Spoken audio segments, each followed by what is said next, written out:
Thomas Paine, Thomas Paine, Thomas Paine, Sam Adams, Sam Adams, Sam Adams, Benjamin Franklin, Benjamin Franklin, Benjamin Franklin.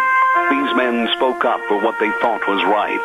From their courage came such documents as the Declaration of Independence and the Constitution of the United States. From their willingness to speak what was sometimes unpopular but right, we enjoy such liberties as freedom of speech, the right to keep and bear arms, and freedom of religion. There are those who still wish to oppress our freedoms, and there are still patriots willing to stand up and defend life, liberty, and the pursuit of happiness. Men like Zeb Bell, who honor our founding fathers and what they stood for. It's now time for Zeb at the ranch, speaking up and defending your freedoms. Brought to you by Magic Valley Les Schwab Tire Centers and all of the other great advertisers on the program. And now, Zeb Bell. I love these. You may be a redneck if you've been involved in a custody fight over a hunting dog. Or you may be a redneck if a tornado hits your neighborhood and does $100,000 worth of improvements. Morning, everybody. Here comes Kate Smith, and God bless America. Followed by a patriot to start the week off right with our Pledge of Allegiance. Good morning, good morning.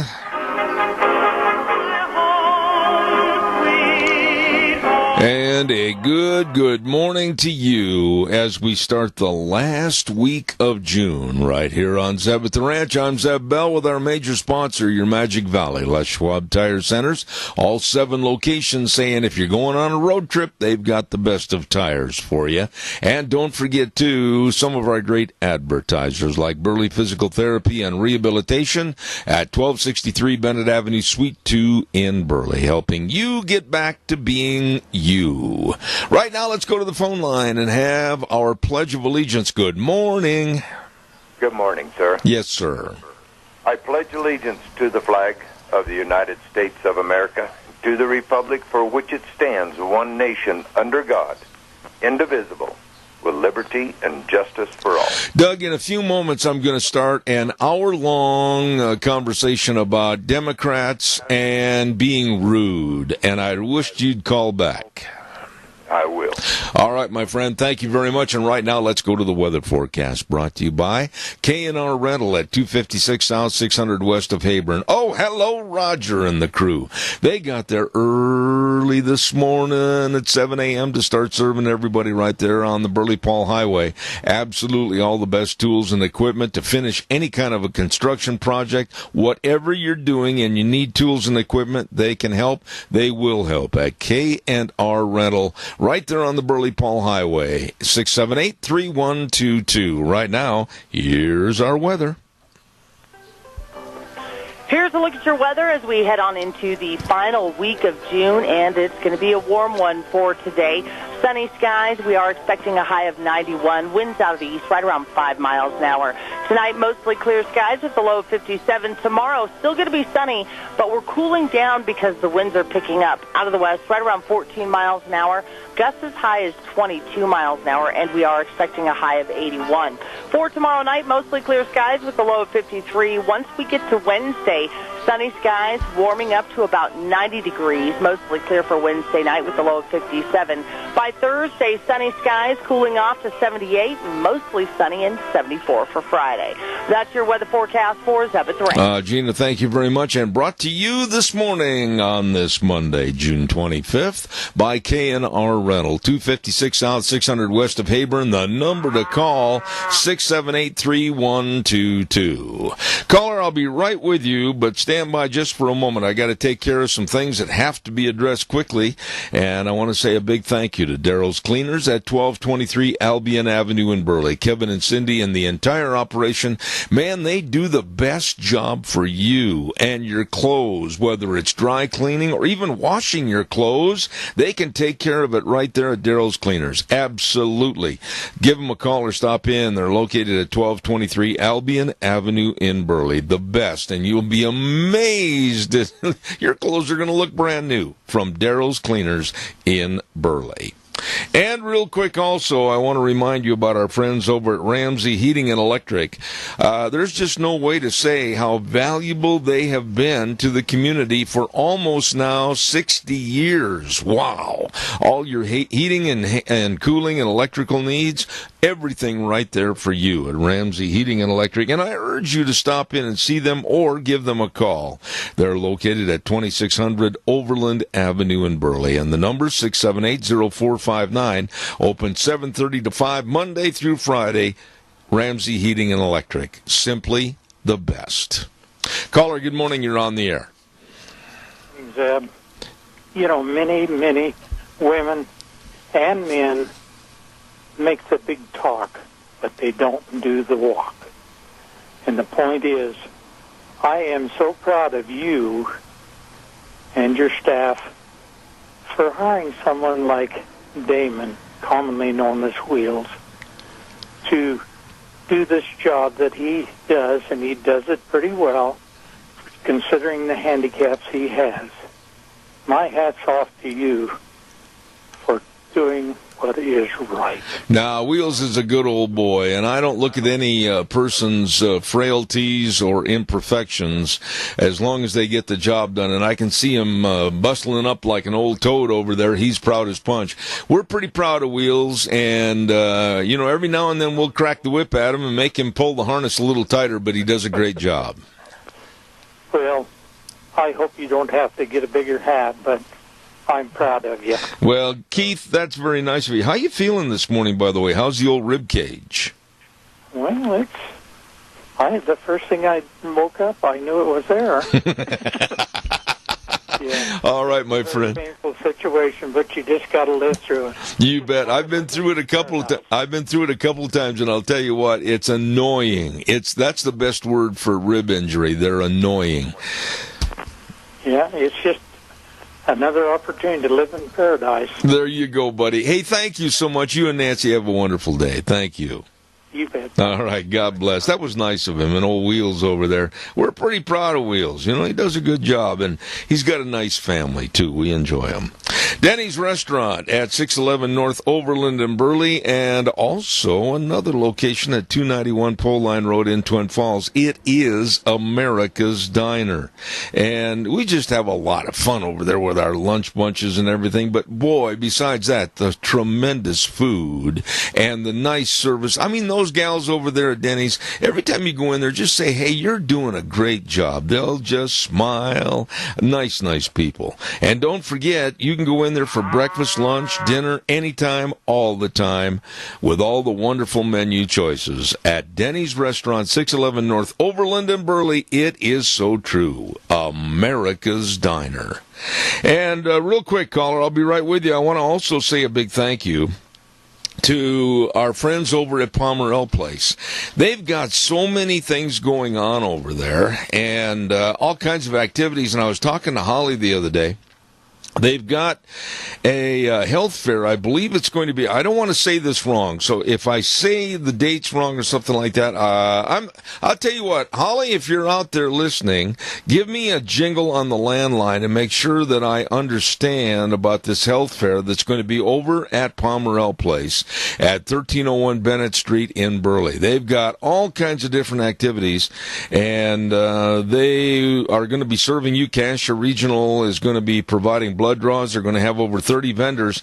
But I want to verify the date on this. And so let me take a look at my book here real quick. I had down July 8th, but I want to make sure that's correct. So please, at Pomerel Place, give me a call. And don't forget to give them a call. Pomerel Place, a place for senior living at 1301 Bennett Street in Burley, 677-8212. I want to be sure and get the right information out there. Caller, good morning. You're on the air. Zeb, I'm a little concerned about your health.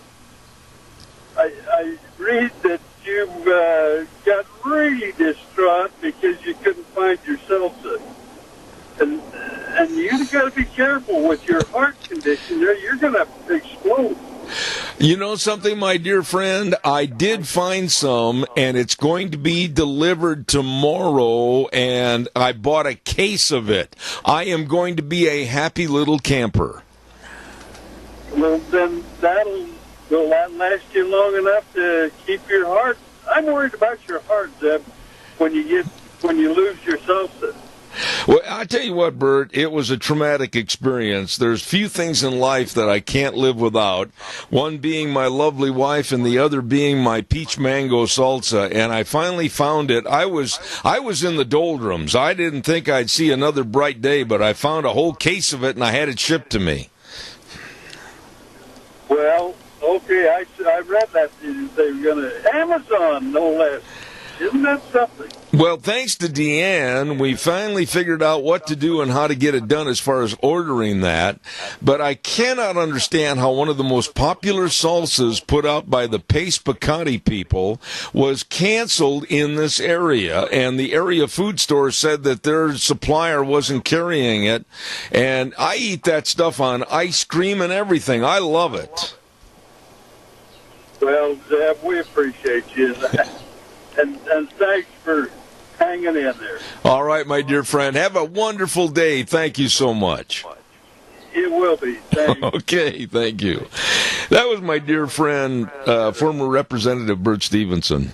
And I wrote about this in my blog this last week, Cow Pies and Coffee Cups, that all of a sudden we could not find the peach mango salsa made by Pace Picante. And I was a nervous wreck. We went here, we went there, we called over here, we called over there. Couldn't find it. And so finally I called, like I said in the blog, the Pace home office. And I said, what's going on here? Why can't I get my Pace Picante sauce to peach mango anymore? Why can't you? I said, I don't know. And evidently the distributor for this area that brings the food into this area, I believe out of the Salt Lake area, they took it upon themselves to just cancel it for the store shelves. And it's one of the most popular brands. Well, I whooped them. We went through Amazon and had it shipped direct, and I'm not exaggerating. I had a whole case shipped to me, which should last me about 2 weeks. I love hot sauce. Anyhow, calls are welcome, 436-2244, 1-866-927-4587. Give me a call. Don't forget Dino Septic Service. Oh, my goodness sake, septic tanks pumped and septic tanks and drain fields installed and water and sewer lines installed. Liquid waste removal. They do the job that you and I don't want to do. No. I'll tell you what, call Dino Septic Service. These are the fast, fair, friendly people. They got a big smile on their face, and they are ready to serve you. And they'll pull in your yard with that great big truck that says, smells cargo on the way. And they're there to serve you. Dino Septic Service. Call them at 436-6526 or in Burley, 678-1638. Really, really nice people. Talking about nice people, Wheels, now that your hat size is shrunk because you're so floating in the air with those great attributes everybody told you about, how about a good word for the Silver State Stampede?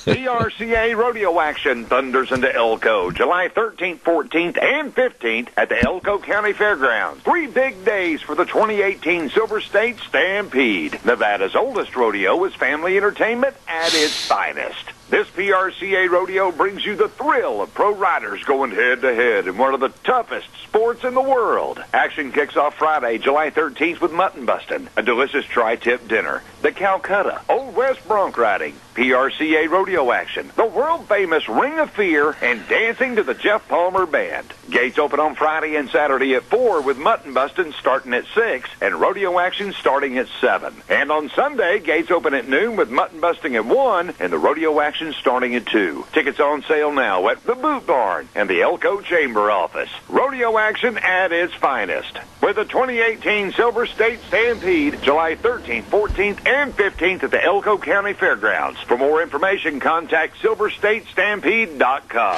Thank you very much. And I want to get into a subject matter for this hour that I really would appreciate your input.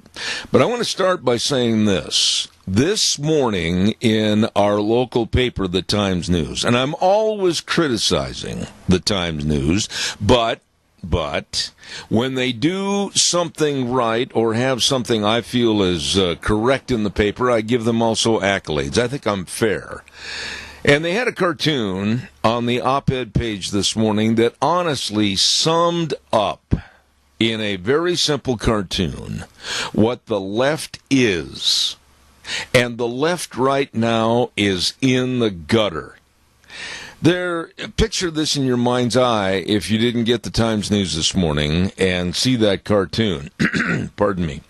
But there is a man and a lady, evidently, that are tourists in the United States or in a respective city. And the gentleman is on his hands and knees, and he is looking into the gutter that empties into the sewer. And the lady standing there with a camera around her neck, she said, "What's all the noise?" And the gentleman on his knees looking into the sewer says, "The clapping is a standing ovation for Robert De Niro." Robert De Niro, a so-called Hollywood elitist, actor that thinks he's above board, said some of the filthiest remarks I've ever heard about our president and our politics this last couple of weeks. And this cartoon sums up for me exactly what the left and the Democrats are. They are in the gutter. I thought I had heard it all, honestly, and I thought I'd seen most of it, but I was wrong. I was really, really wrong. And the Democrats, and I'm going to call them out on this right now this morning, the Democrats keep going lower and lower into a cesspool of vile filth. Now, here's what I'm going to say this morning, and I don't think anything is going to come of it because the Democrats won't do anything, but I challenge Democrats, and this is above politics. I challenge Democrats right here in this area, right here in the Magic Valley, right here in Burley and Rupert, Twin Falls, the surrounding area. I challenge Democrats and also across our state and our nation to start cleaning up the filthy rhetoric and the actions of their party. It has to start somewhere. The mob mentality of Democrats, shouting and denouncing people in restaurants, or even forcing or coercing people to leave restaurants that don't fall into their beliefs with a lockstep mentality, has got to stop. And I'm going to say this. One of the lowest of the low is Democratic black Congressman Maxine Waters. This woman does not deserve to be a congressman. This woman does not deserve to serve the United States of America. This woman should absolutely be run out of town on a rail. Calling for more hate, calling for more insurrection, and calling for more protests.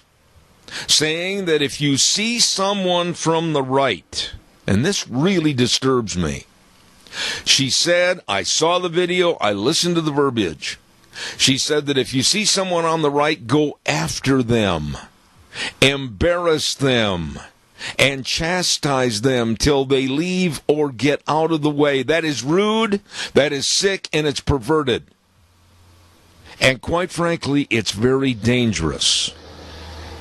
That is inciting violence in the long run that I hope doesn't come to fruition. This woman is disgusting and detestable. I want your thoughts on this. They have got to clean up their act and stop this attack on people and their private lives. Your thoughts, please give me a call, 436-2244, 1-866-927-4587. While I'm waiting for your call that should be coming in, I want to say thank you to Burley Physical Therapy and Rehabilitation, Nick Greenwell and his excellent staff of physical therapists serving you at 1263 Bennett Avenue, Suite 2 in Burley. Absolutely, you give them a call, and they can help you get back to being you. They help me. they can help you. They've got that hydrotherapy pool. Oh, my, that absolutely saved me. I'm serious. It really got me back up and going again. Burley Physical Therapy and Rehabilitation, 678-1191 at 1263 Bennett Avenue, Suite 2 in Burley. You call them today. Honestly, great, great people. I want to say also, a lot of good things are going to be happening over at the Rupert 4th of July celebration, and we've got a lot of those merchants that are saying to you and everybody else, come on over and enjoy our Rupert 4th of July celebration, like Dixon Oil at 602 South 2nd in Rupert. Oh, my goodness, they've been in business since 1951. Great service station with all the gas and the oil and the propane, everything. Daryl and the crew at Dixon Oil wishing you a very safe, sane 4th of July holiday. And also Haruza Insurance at 723 South 3rd Street in Rupert. My goodness, Haruza Insurance, they've got all your commercial and business, auto, home, life, and health insurance. Please give them a call, 436-4420. Haruza Insurance in Rupert. And last but not least, Snyder Paul Automotive, I bit my tongue, Snyder Paul Automotive at 205 West Ellis Street in Paul. Super nice people, nicest family. Snyder Paul Automotive has all your truck and auto parts. So they wish you a very super 2018 Independence Day and 4th of July weekend of activities over in Rupert. There you go. And they say, let freedom ring. Caller, good morning. You're on the air. Good morning again. You know, a lot of this rhetoric is caused by the late night so-called comedy. You know, it's mainly not on TV because of the filthy language they use. Yeah. But what happened to the comedians like Jeff Foxworthy and people like that that were good family people and they kept everything clean? What happened to those people? I don't know why. To speak out? Now, I don't know why, Keith, that comedy or television today has reached the depths of a cesspool that it is. I remember the old days. Of course, I'm an old person, but I can remember the Dick Van Dykes. I can remember and I cherish all those old TV sitcoms, and especially comedians like Red Skelton. I mean, they relied on humor, clean humor, and believe me, I really think I never laughed more in my life than I did at those people. Yeah, you know, and this Robert De Niro, you can't get to him because he's probably got a half a dozen bodyguards around him at all times, but he wants to push us around. Yeah. Yeah. But we can't get to him. Yeah, Robert De Niro is... Filthy, rotten rascal. Yeah, Robert De Niro and many of the Hollywood types, the Hollywood haters like Peter Fonda, Seth Rogen, Bill Maher, Kathy Griffin, they are filthy, not at all what you might call good citizens. They are the lowest of the low, and there's a whole list of them, and it's got to stop, Keith. It has got to stop. Well, FCC, I thought they regulated this thing on TV. They are worthless. Well, they certainly are because they're not doing anything. No. You know, I remember the days when I got into broadcasting. Keith, I've been in broadcasting since 1968, and I remember, boy, if you said the wrong thing, the FCC, Big Brother was snooping over your back door. And today, it's just nothing but an open-door policy of filth, and nobody does anything to correct it. The FCC, as far as I'm concerned, they have been neutered and don't know exactly where they should be and what they should do. Well, you know, like the word damn or darn, you know, whichever they were, but even that word damn was not accepted. Oh, no. Time. Oh, no, you're 100% right. Keith, I got to give away some cookies, but I got another call first. Thank you for bringing that up this morning. Thank you. You bet. All right. Caller number 2, I'll take your call real quick, and then I'm going to give away some cookies. Go ahead. Yes, sir. If you want, I'll call back after you. I'll tell you what. Would you mind, Doug? I would appreciate that. No problem. Okay, we're going to give away some cookies right now from Sophie's Chatterbox at 530 East Street in Rupert. Oh, my goodness, right on the square. A delicious breakfast. I'm going to go over there one of these mornings when I get a day off and have breakfast, and they've got an excellent bakery with the cookies, the pies, and all the wedding cakes, everything, and we're going to give away some cookies right now. And I've got an easy question for you, and if you're the winner, you get to call over there to Sophie's, tell them when you'll be in to pick up your fresh dozen cookies. Oh, yeah. On the TV series, Have Gun, Will Travel, what city was Paladin from? On the TV series, Have Gun, Will Travel, what city was Paladin from? Call me real quick at 436-2244. 1-866-927-4587. And if you're a first-time winner or caller, give me a jingle and you'll win the cookies. On the TV series, Have Gun, Will Travel, Richard Boone was the leading actor, and he played Paladin. What city was Paladin from? Quickly, give me a call at 436-2244, 1-866-927-4587, and you can win a dozen cookies from Sophie's Chatterbox. On the TV series, Have Gun, Will Travel, what city was Paladin from?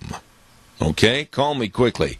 While I'm waiting for your call that I know is coming in, don't forget Barry Equipment and Rental. Sales, service, and parts. I'm telling you, we talked to Juan here the other day at 159 West Highway 30 in Burley, and the other location at 465 Addison Avenue West in Twin Falls with Eli, and the Napa location. Holy cow. I mean, they've got it all. They got all the Bobcat excavators, and you're saying to yourself, well, I'm a little nervous. I don't know how to run one. Don't feel bad. I don't either, but they've got a great big sandbox out behind, and they'll teach you, and then you can go home and get your work done. Absolutely. Check out all the equipment rentals and the retail equipment sales at Barry Equipment and Rental, Burley, Twin Falls, and Napa. Absolutely the best. What? Nobody knows the answer to that? It was right in the lead of the show, and they would say, Wire Paladin, and then the name of the town. Have Gun, Will Travel. What was the name of the city that Paladin was from? Caller, good morning. You're on the air. Was it San Francisco? Who is this? Doug Martin. Have you ever won before? Yes, but I want to donate them to somebody who's not eligible to win. Wait a minute, I got to figure this out. You want to donate them to someone that is ineligible to win. You're confusing me. How about Wheels? You know, that's a nice gesture. I'm going to give them to Wheels. Yeah, but I'll tell you what, make him sugar cookies so I can steal some from him. So, put Wheels' names down and let him call over and get his cookies. All right, here's the rules, Wheels. Yes, sir. Now, if you want to stay employed, which I think that may be a benefit for you, you call over to Sophie's and tell them you want plain sugar cookies, and I get at least 4 out of the dozen. All right, you got a deal. All right, buddy. See, that was nice of you, Doug. Thank you for calling in. Thank you. Not a problem, sir. While I got you on the line, we'll give that as a yes to Wheels being the winner this time, because he does a great job, and we'll treat him. What did you think about what I've said about the Democrats, the cesspool, the gutter attitude, and what Maxine Waters did over the weekend is absolutely detestable? Well, I think they're mentally deranged. Personally, I think they have a mental problem. They have a problem with a man coming in, giving up a billionaire lifestyle, working for nothing, and solving problems that they've been saying they've been working on for the last 30, 40 years. That's right. And that is what's driving them crazy. They cannot let him succeed because it shows they're irrelevant. Doug, I'm going to say something to you right here at this point. With all these confrontations, Now, I know you're a good Christian man. I know you're a believer, etc. But now is the time, I think, more so than any other time in our history, and Wheels, there's a little bit of feedback on the line, that these confrontations have got to stop. I don't care if it's telling Sarah Sanders that she can't eat at a restaurant. I don't care if it's telling the Homeland Security Director, Kristen Nielsen, that she's eating at a restaurant with her husband and they come over and shout and yell at her at a table. I don't care if it's Pam Bondi being harassed at a restaurant. This has got to stop. And when I say that, I'm almost saying that a line has to be drawn and there's going to be confrontations, and maybe there should be, Doug, because this cannot continue. It cannot. But that's what they want. They want us to physically fight back. But we need to stand up together, and when somebody starts harassing like that, and if there's conservatives in the room, let them stand up and defend the person. Okay, but why is there all this cowardice?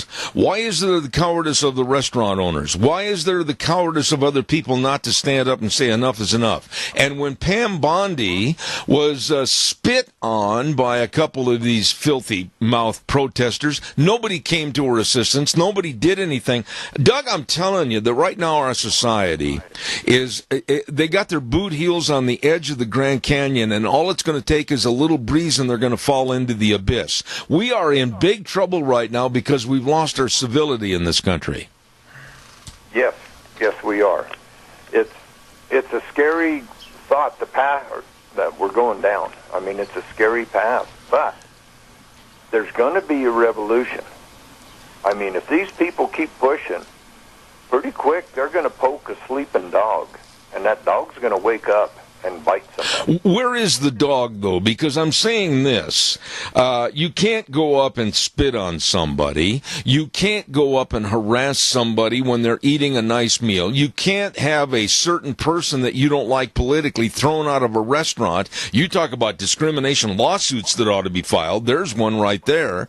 You can't keep doing this. And Maxine Waters calling for more insurrection and more protest. What a despicable human being. Yes, definitely that. They are scared, and they are grabbing at straws to try to get their uninformed electorate to follow them. Some of the things these anchors are saying on the news, I mean, it's unbelievable. It is totally unbelievable, where that one guy says anybody votes for Trump is a Nazi. Yeah, there's the Nazi and the Hitler tags and everything. Okay, fine. Now, we are living in an economy right now that is growing sky high. We are living with more security. We are seeing benefits to this country in all facets. I mean, my goodness, Trump has done, I think, a great job, but yet the left hates him so much because they took away their right of liberalism to run rampant in this country. They can't take it, and all the Democrats, and I'm pointing my finger, all the Democrats have is hate and vitriol against this administration, and I implore the Democrats here across the state and the nation to start cleaning up their act, but Doug, they won't do it. They won't. They, like that, I can't think of the comedian's name, said he wished we would fall into a recession because that'd be one way to get rid of Trump. Bill Maher. Yeah, that's like you're being on an ocean liner and you hope the pilot runs into an iceberg so you can get rid of one of the passengers. Yeah.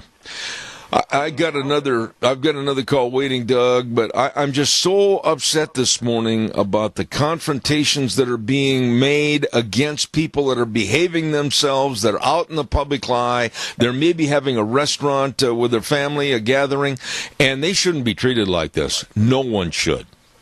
No, they shouldn't. And that sign in the window of that restaurant that if I was in the town back east, I would not go in, where it says love will conquer enemies. Yeah. They need to read their sign. Well, I personally hope that restaurant suffers economically for the absolutely heinous way they treated these people. Exactly. And they will. I hope so. They will. They need to read the Bible. That's what the Democrats need to do. They need to start reading the Bible and start praying. And they maybe they can change their life. And there's one thing I'd like saying, and I'll go, is I watched a movie this weekend. By Mercy Me, that song. I can only imagine. Yeah. If anybody wants to see a movie that is so over the top, I mean, it is just a fantastic movie. I heard it was. Highly recommend it. I heard it was. Doug, thanks. I'm running late. I got to run. Thank you so much. God bless. Let's Thank help you. our senior centers. Thank you. Caller number 2, I'll be right there. Don't forget, on Tuesdays at 9:47, we have a special Stotz Ag Minutes. That's right. Stotz Equipment Company, your John Deere dealer. My goodness sakes. Excellent folks serving you at Stotz Equipment. And that's, of course, right there in Burley. And the Ag Minutes, featuring all the events that are happening agriculturally and the people. Don't forget, tomorrow on Tuesday, Stotz Ag Minute. Right here on Zeb at the Ranch. Caller, good morning. You're on the air. Good morning, Doug. Doug. Good morning, Zeb. Easy, Tony. Easy. Wacky Waring. Okay. When she's out there agitating people to attack Republican senators and congressmen out in the street there, she's endangering their lives, encouraging people to assassinate our politicians. What the heck is wrong with that woman? Well, I think that she should be somehow censured. I think something has got to be done because she's inciting violence. She's inciting hatred. And as far as I'm concerned, Maxine Waters, if there was any way to get her thrown out of the United States Congress, I'd be in favor of it. I don't know how anybody can stand up there and incite more hatred and more violence. And basically, you know as well as I do, this is going to come to violence. And then she makes the ridiculous, dumb statement, because that's what she is, when she said, God is on their side. That's one of the most ridiculous things I've ever heard. Well, somebody made a direct threat against the president. Don't you think the Secret Service would be all over him? Well, she's making a direct threat against not only the president, but she's making threats against anybody that works in the administration or is a Trump supporter or Republican, and that basically encompasses everybody that doesn't agree with her absolutely idiotic ways. Something's got to happen, Tony, because I'm telling you, you and I talked about this last week, the left is just trying to pull the cork out of the bottle and see violence erupt all over this country. So in order to get to some of our congressmen, they may be attacking their families just to get even with them. No, it's got to the point where if a family can't go out for dinner and they're going to be attacked, this is insane. I don't know, Zeb. This country's going down fast. It is. If we're not careful, we're going to lose it. It is. Tony, I appreciate you, and Mary, thank you so much. I appreciate it. Thank you. You're welcome. Thank you. Bye. You know, the Democrats are in favor of open borders, no regulations, let all the world come on in, and then, of course, you and I pay the bill. And then they come out and they criticize and demonize anyone like me or any of these other folks, and they attack us, and, oh, we're going to get you, we're going to go after this, that, and the other, we're going to shut you off, all because we don't get in lockstep with their stupidity and their vitriol. I'm telling you, I've never seen this country this divided. I've never seen people like Maxine Waters and others stand up and literally call for confrontations against people that are doing nothing but trying to enjoy a meal at a restaurant. This is not the America that we used to be or we should be. Time for the weather forecast real fast, and we want to say thank you very much to our great sponsor this hour of Mount Harrison Audiology and Hearing Aids. Oh my goodness sakes, you know that they're right behind the Minidoka Hospital, across from the emergency room, and they are there to serve you and your hearing health.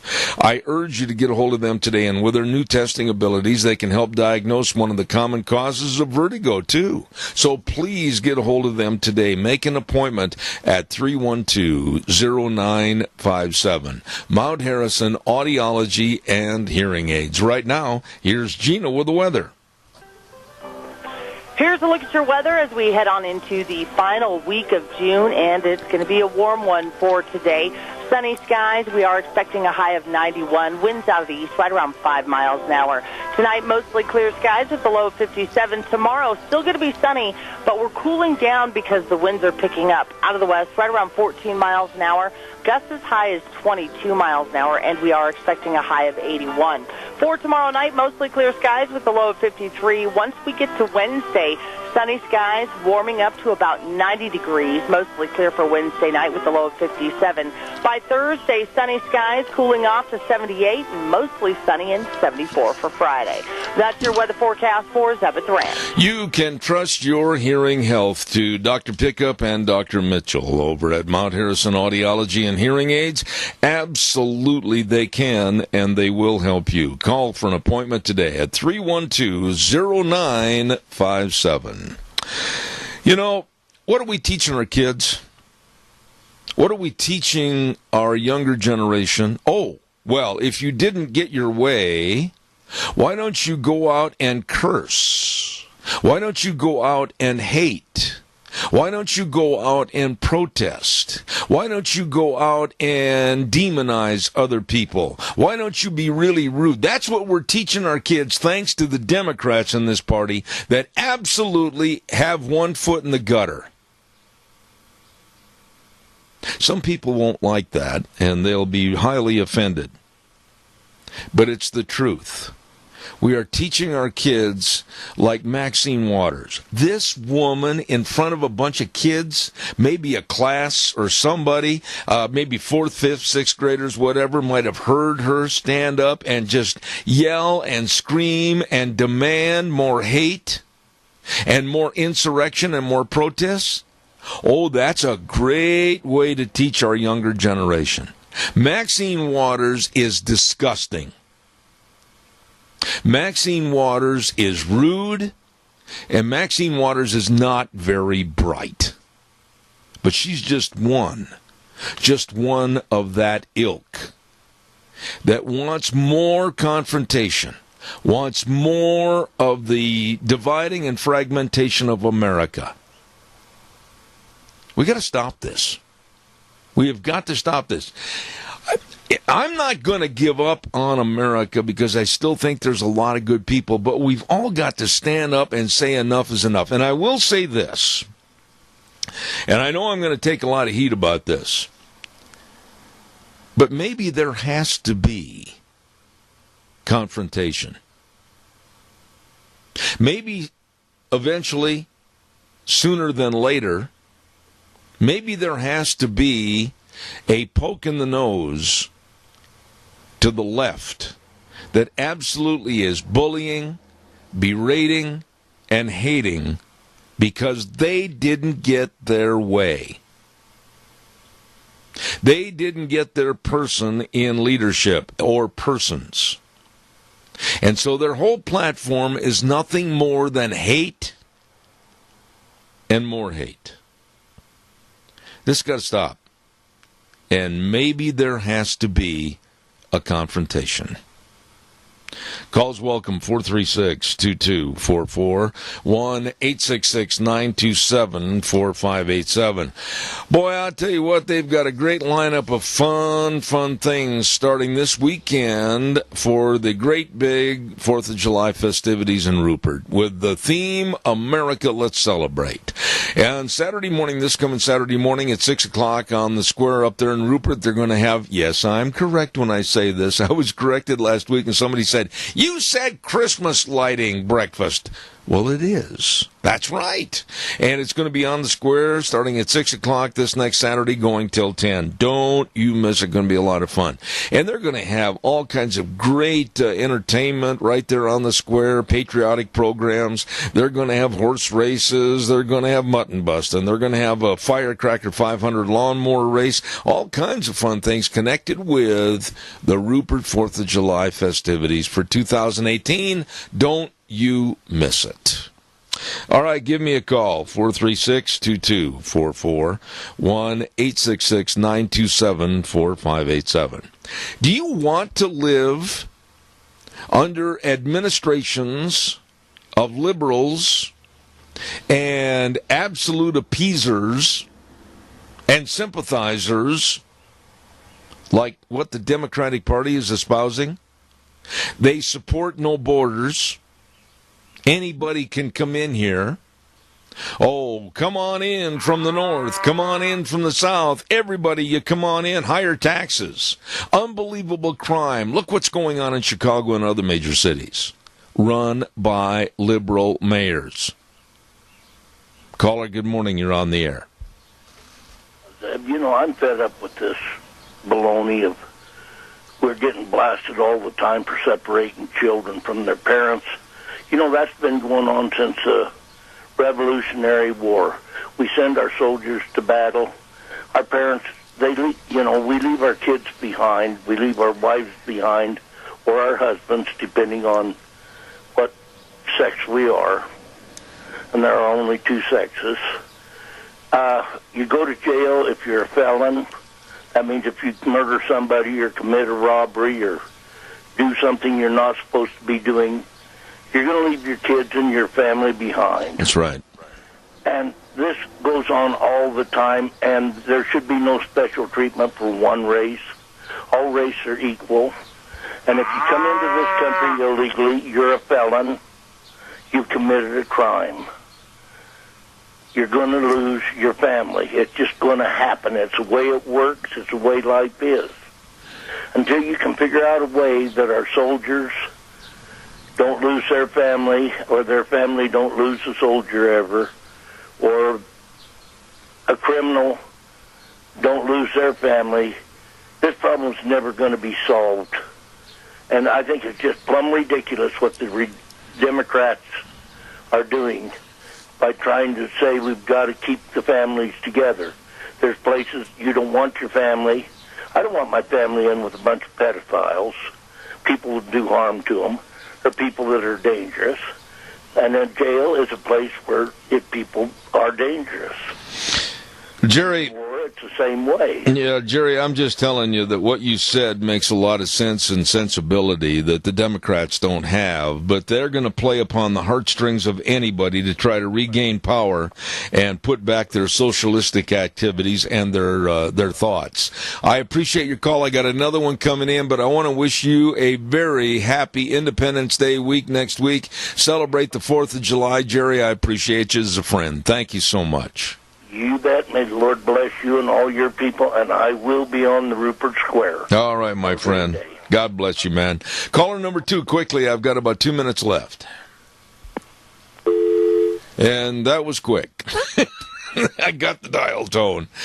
Got time for one more call. While I do a commercial, I'll take that call right afterwards. Stand by. Don't forget, if you're going to have a road trip, maybe you're leaving this next weekend and going on a road trip, throw the door open and say, look out, here we come. Well, I'll tell you what, you better make sure you got the best of tires for your vehicle, whether it's your car, your pickup, your SUV, horse trailer, boat trailer, camp trailer, whatever. And they've got all the tires you need, different tread designs, etc., at your Magic Valley Les Schwab Tire Centers. The best. Your Magic Valley Les Schwab Tire Centers absolutely make sure that you have a safe road trip. You go from point A to point B and come back from point B to point A. Absolutely safely. They've got the best, and they also have a free pre-trip safety check. Check it out before you get ready to hit the road. Stop in and see Lane and Rupert, Dave on Blue Lakes and Twin, Mike and Buell, Mike and Jerome, the Twist family and Paul, Daniel on Poline in Twin Falls, and Randy on Overland and Burley.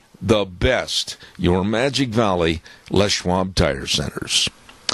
Like I said, I got time for one more call this morning. Give me a jingle. But if you get a chance, seriously, try to look at that cartoon on the op-ed page of the Times News this morning. That tells it like it is. It tells it like it is and what the Democrats are.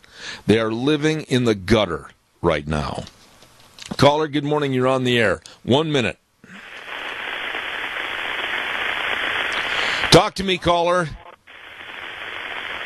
Wheels, hang up on that line. There's nobody there, evidently. And too much static anyway. I don't know what was causing that. We're going to take a little break and go to the news from CBS. And right after the news, don't miss, we've got Richard Manning back on the program again this morning. We're going to be talking about this very same subject, Maxine Waters and others, with Richard Manning. And then at 9:30, we've got Dr. Micah Bussler coming on the program, talking about tariffs, trade, and Trump. Should be interesting. Don't go away. Zeb at the Ranch, and right now we're going to turn it back over to Wheels on this Monday. CBS News is next.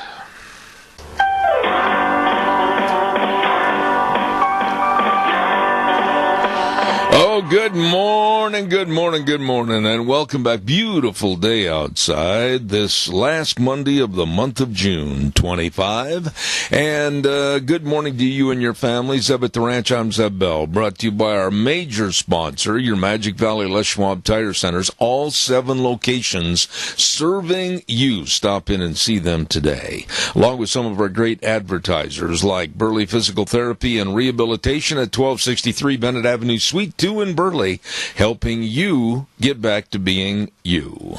Right now, this good word for our friends at Western Waste. From the canyons of the Snake River and all across southern Idaho, we're always at your disposal. Western Waste Services, we care about our community, our resources, and this great land. Western Waste Services is lending a hand. Always at your disposal. Western Waste Services, if you do not have the information on how to get on the route service so they can pick your garbage up once a week, it's easy. All you need to do is call 734-6969. They are always at your disposal. They'll take care of it for you. Call them today, 734-6969, Western Waste Services. Before we go to our guest, I want to remind you about our dear friends, and they are Hanson Mortuary, with our dear friend Joel Heward, his family, and his staff serving you at Hanson Mortuary, 710 6th Street in Rupert. Now, don't forget, they're going to have a great big veterans breakfast on the morning of the 4th of July right out there at the parking lot at Hanson Mortuary. It's going to be delicious, and it's free. Come on over and enjoy. Hanson Mortuary at 710 6th Street in Rupert. They serve you and your family always with the highest ethical standards with unquestioned integrity. And don't forget Joel Heward also serving you at Morrison Payne Funeral Home on East Main in Burley. Every Monday for the last 2 or 3 weeks, we've had this gentleman on our program, and I absolutely respect his opinions and his attitude on various topics regarding politics, etc., and government. And we say good morning to the president of the Americans for Limited Government, Richard Manning. Good morning, sir. How are you? Good morning, Zeb. I'm doing great. I got to tell you something, Richard. I am really discouraged and disgusted this morning. And I'm only using those words because the other ones I wanted to use you can't put on the radio. But when you look at the likes of Maxine Waters and many, many other Democrats that are just nothing more than hate-filled and want to see insurrection in this country, to me, they've reached the bottom of the barrel. They're all in the gutter. What are your thoughts? Oh, I think we've hit a tipping point where, a year from when the Republicans were attacked by a Bernie Sanders supporter on a baseball field, and only because somebody from the leadership was there and there was Capitol Police there who were armed, whereas they're not wholesale slaughter of 15 Republican members of Congress. just slightly more than a year from then, we've got Maxine Waters, member of Congress, essentially calling for violence and confrontation against anybody who is in the Trump administration.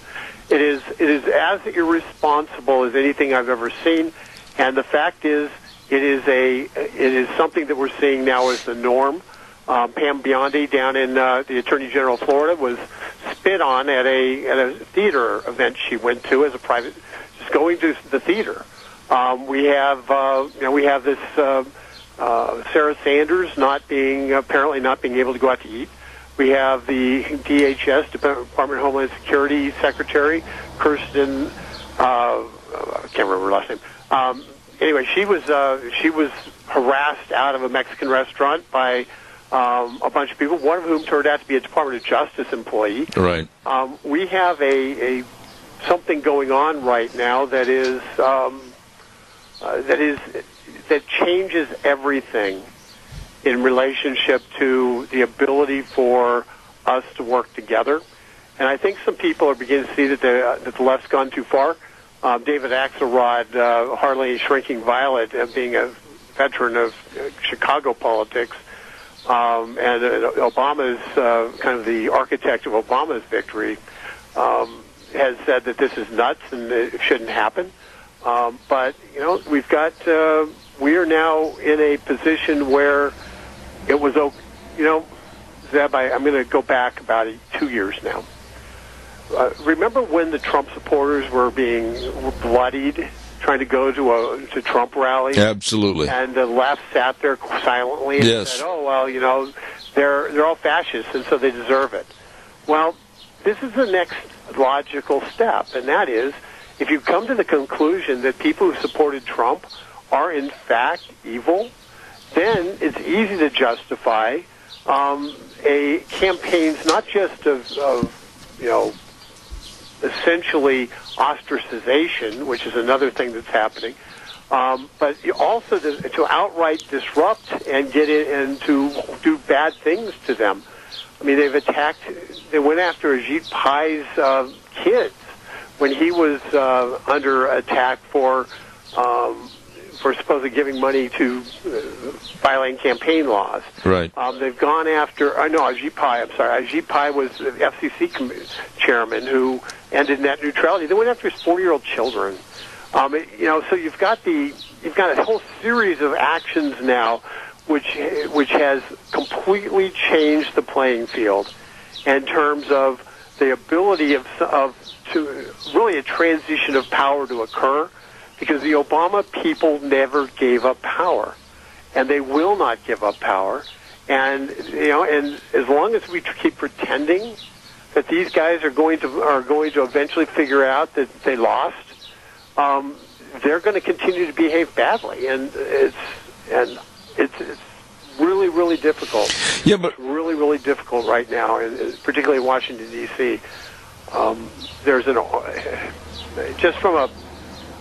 I actually came up with the idea that we need to move the Capitol about every 10 years now. I don't know if we can constitutionally, but we should move the Capitol every 10 years because the status quo gets so entrenched in the existing place that when people come in trying to change it, in today's world, they get ostracized. And literally, Trump workers who come into town to work for the Trump administration have been ostracized by the rest of the D.C. community. And unlike most administrations where they integrate in and they're part of the kind of the social construct, the Trump workers have essentially been forced into the shadows, and these peer pressure on those people to try to make good to the left that's ostracizing them, to try to become part of that kind of milieu of D.C. is very, very strong, and it works against getting real change done. So we're in a weird place where violence is okay and ostracization is okay, and all the normal rules are out the window. You said earlier that we are at a tipping point. And I concur with you a whole 100%, Richard, but my concern is this. The left right now and the Democrats, and I'm going to call a spade, whether it's Maxine Waters all the way up to Chuck Schumer, they are employing and letting people use and orchestrate the rules of radicals like Saul Alinsky wrote about. And when you have someone like Maxine Waters, a congresswoman for this United States of America, adding and saying that we need more hate, more insurrection, and more protests, and then she said that God is on their side, as a Christian that offends me, this woman should be driven out of the House of Representatives. Well, I think I'm hearing some talk that a motion of censure may be drawn up against her. And and quite honestly, it ought to happen really soon. It's unacceptable. They should not go to the 4th of July break without having censured Maxine Waters, because what she effectively did is she said when somebody's riding down the 4th of July parade in the convertible, it's okay to do whatever you need to do to disrupt that activity. I mean, that's what she said. That's what she argued. And she argued that when a congressman goes to the McDonald's, it's perfectly okay for the McDonald's worker at the drive-through window to essentially to spit in their food and to refuse to serve them at the drive-through window. She's effectively called for wholesale war on anybody who she doesn't agree with. And it's a tactic which cannot be allowed to stand under any way, shape, or form. Richard, the tipping point, though, where's the confrontation? Where's the confrontation and the standing up for civility? Where's the confrontation for standing up for equal speech of the First Amendment? Where's the tipping point? What do? Do we just sit there and just meekly turn the other cheek continually? Or do we stand up and do something about it? I think there's middle ground, Zeb, and I struggle with this, okay? Turn the other cheek is the single hardest thing that Jesus told us to do. Yesterday, as I was teaching my Sunday school class, it was about forgiveness. And the kids just didn't get it. And the specifics in the class was Esau and Jacob, and Esau forgiving Jacob after Jacob had stolen his birthright. But that was the kind of the part of it. So it was an Old Testament story. But so I had those kids. I stood there with my arms out, my legs crossed, as if I was on a cross. And I had those kids play the Pharisees and play the Romans and laugh at me and say bad things to me. And each one, when they did, I said, "Father, forgive him. He knows not what he does." And that is the lesson that we have to take. It is a hard lesson. That doesn't mean we can't do some things. And let me tell you what I'm going to do. This is how I have reconciled it, and everybody has to come to their own conscience based on their own beliefs. This is how I'm going to reconcile it. I am going to, from now on, when I go to a restaurant, I'm going to pay with a credit card like I normally do, but I'm going to tip in cash. And I'm going to write MAGA on the cash. And I'm going to give, so that waiter, that waitress, knows that the person who's giving them a generous tip, it may or may not be somebody they agree with politically. And it creates and it's going to create some distortion so you don't end up with restaurant owners denying good tippers from being able to be served because their waiters will revolt. Right. It just drives a message. We have to become apparent in society. We have to become obvious in society. What's happened, the unusual thing that's happened when President Obama was president, everywhere in D.C. you saw people wearing Obama hats and Obama shirts and all that stuff. All the tourists had Obama shirts on, at least it seemed like it.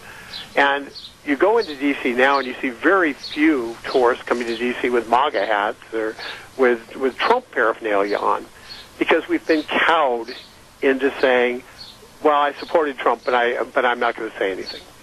And, we saw the campaign, it was clear during the campaign that it was safer to vote for Trump but not tell anybody, and that's why the polls were all wrong on Trump.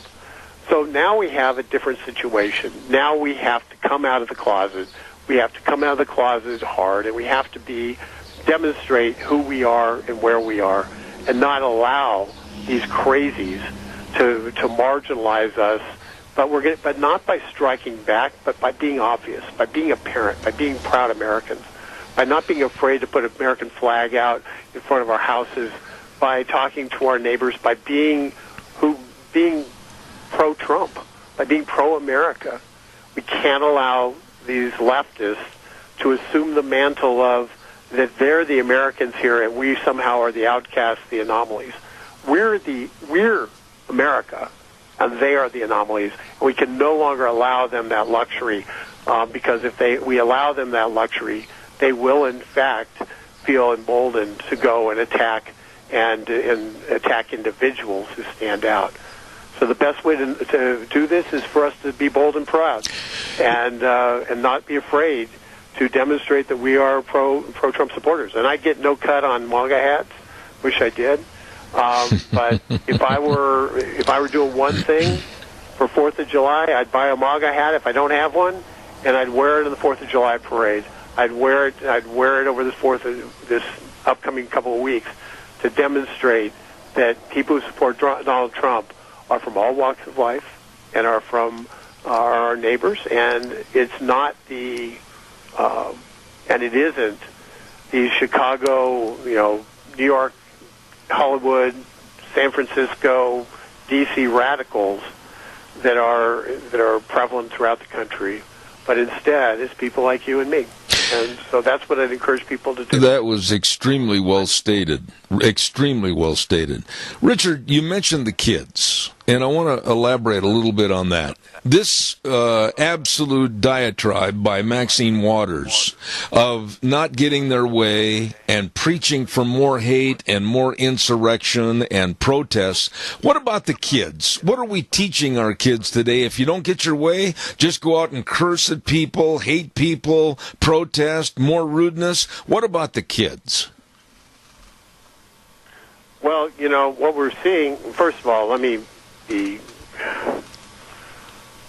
I always have to juxtapose these idiots with the fact that we have a generation of the best fighting people in the history of the world that's come out of the same generation.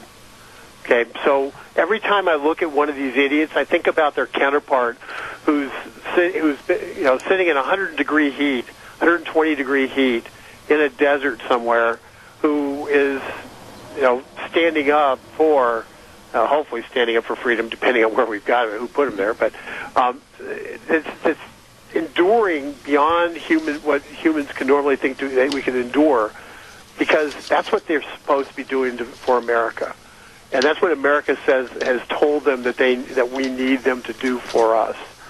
So every time I look at these guys, I think about their counterparts. So we have to be careful not to discard an entire generation, because for every one of these idiots, there's a Navy SEAL.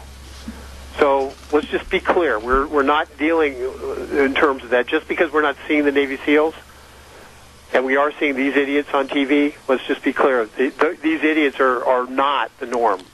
They are still an anomaly.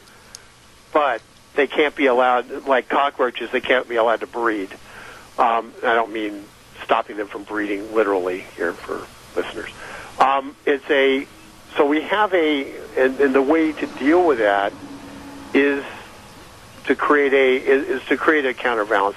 In terms of little kids and what we're teaching little kids, the best thing you teach a little kid is just stand up for what's right. I can't do anything about somebody else's little kids. I can deal with little kids that I deal with in my life, and standing up for something right, standing up for what's true, doing it the right way, setting a Christian example, that's the way to train your kids, the kids you have the most influence over. And that's why the message I kind of gave about 4th of July fits, because it's a family time, and it's a time where you can show standing up for what's right, even if it's in doing the little things. I think that's how we make a difference, and that's how we influence our kids. Now, truthfully, kids used to be off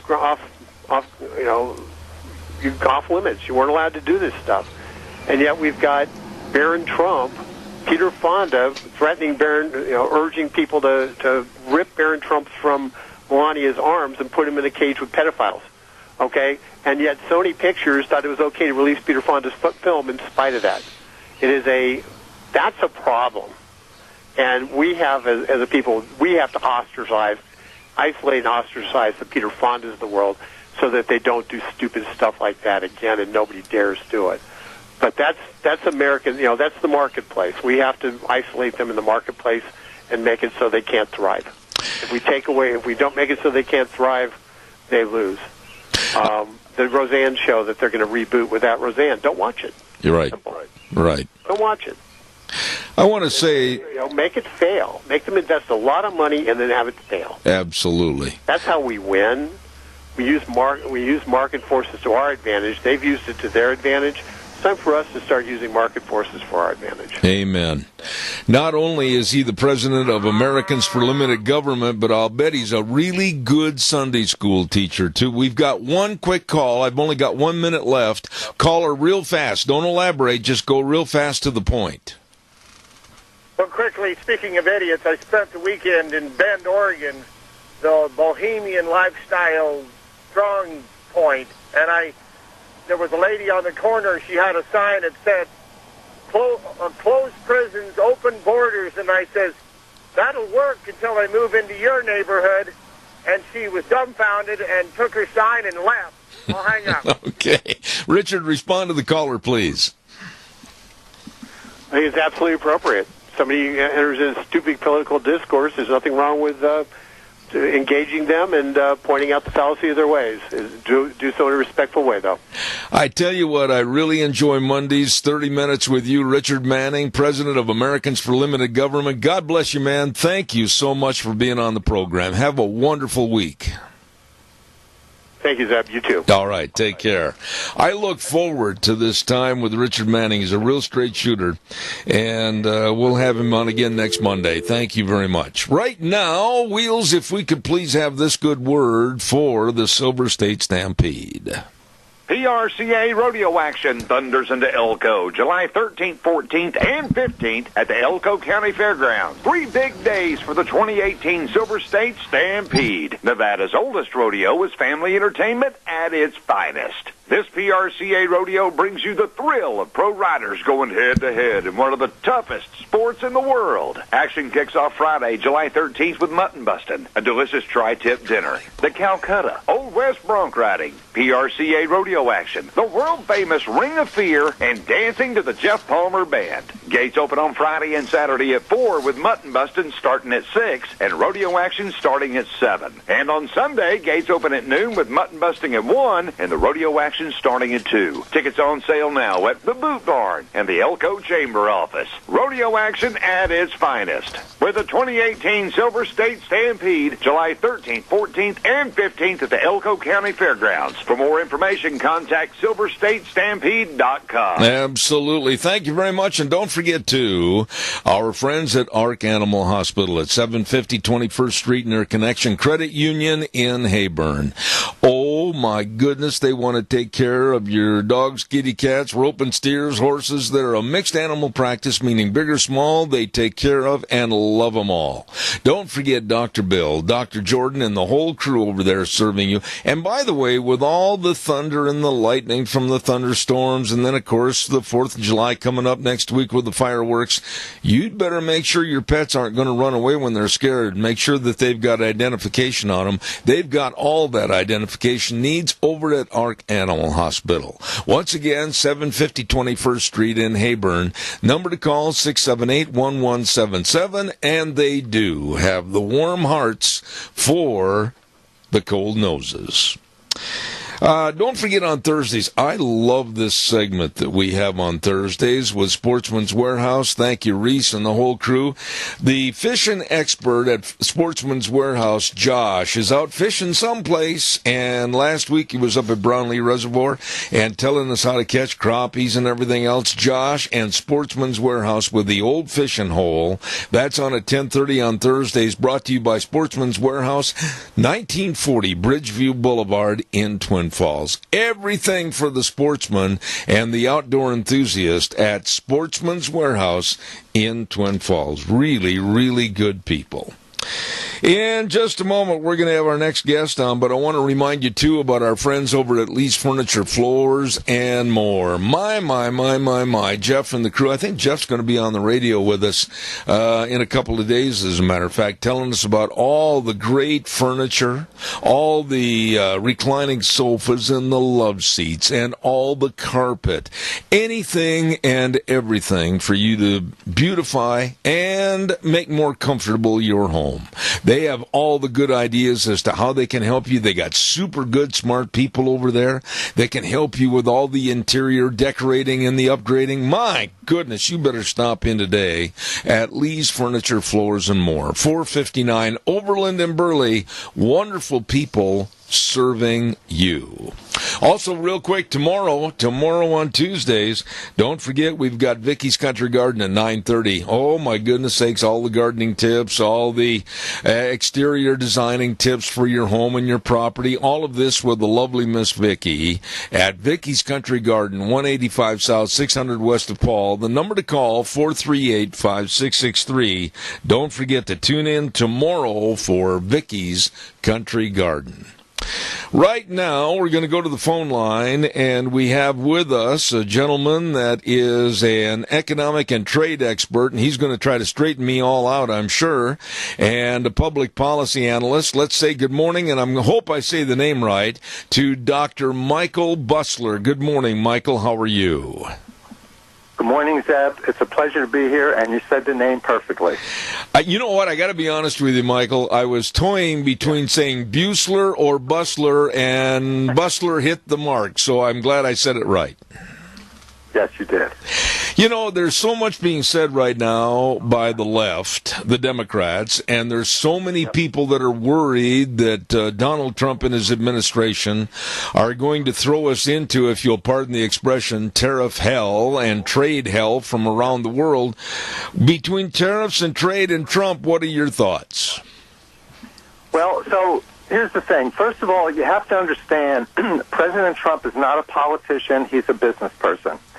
As a business person, he's interested in getting results and getting them as quickly as possible. A politician, on the other hand, is more interested, often it seems, in political correctness and taking a lot of time to solve problems.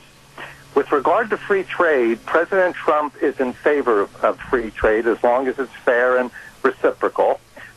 He notes that free trade, and most economists would agree, free trade tends to benefit everyone. Why is that? As a very simple example, the U.S. has a perfect climate for growing wheat. We use a small amount of resources. We get a tremendous amount of output. We're not so hot at growing coffee. A country like in South America, say Colombia, has a climate that's perfect for growing coffee, and with a little bit of resources, they get huge amounts of output, but they're not very good at growing wheat. So what happens? The U.S. grows the wheat and gets a lot of it. Colombia grows the coffee and gets a lot of it. And then we trade, and both of us end up better off. As long as the trade is fair and is free, rather, and fair. The problem with the trade agreements we've signed, NAFTA, and what we signed with the European Union in particular, the agreements are not fair. For instance, a car is produced in Europe, Germany or Italy, sold in the U.S., there's a 2.5% tariff the U.S. puts on. If an American company builds a car and sells it in Europe, they put on a 10% tariff. Well, the result is we buy more of their cars, they buy fewer of our cars, and hundreds of billions of dollars flow out of the U.S. every year as a result of this. So President Trump said, look, I want to bring everybody to the table quickly to resolve this. As a business person, if you want to close a deal quickly, you create a sense of urgency.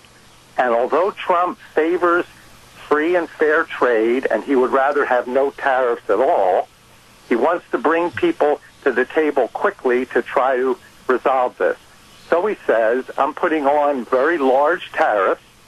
The large tariffs on European steel and aluminum, for instance, will cause more harm to the Europeans than they will to us, for the very simple reason that we can produce our own steel the Europeans put tariffs on products like food, which is an end product, that is, consumers buy it directly, where steel is an intermediate good, goes in to make other goods.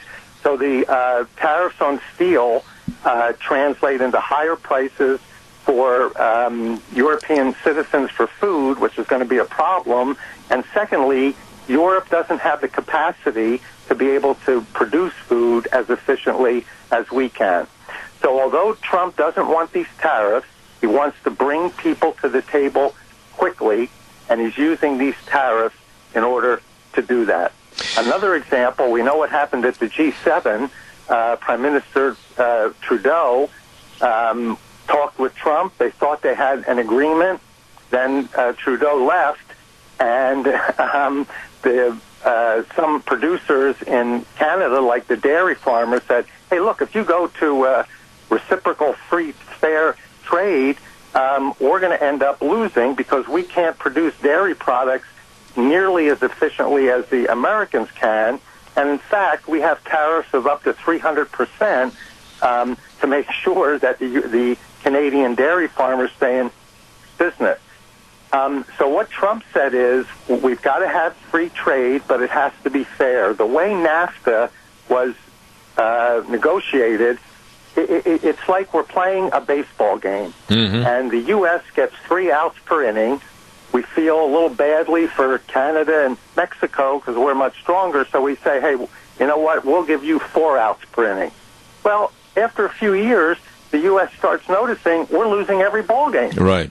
So President Trump essentially said, you're going back to getting 3 outs an inning just like we are, and we're going to play fair, and naturally they have a problem with that. Well, Michael, I hope you don't mind if I call you Michael by your first name, but why did we ever allow, we the United States, and supposedly our congressional representatives, why did they ever allow an imbalance that was always favoring somebody else but actually hurting us? Why did this have to happen, and who caused it?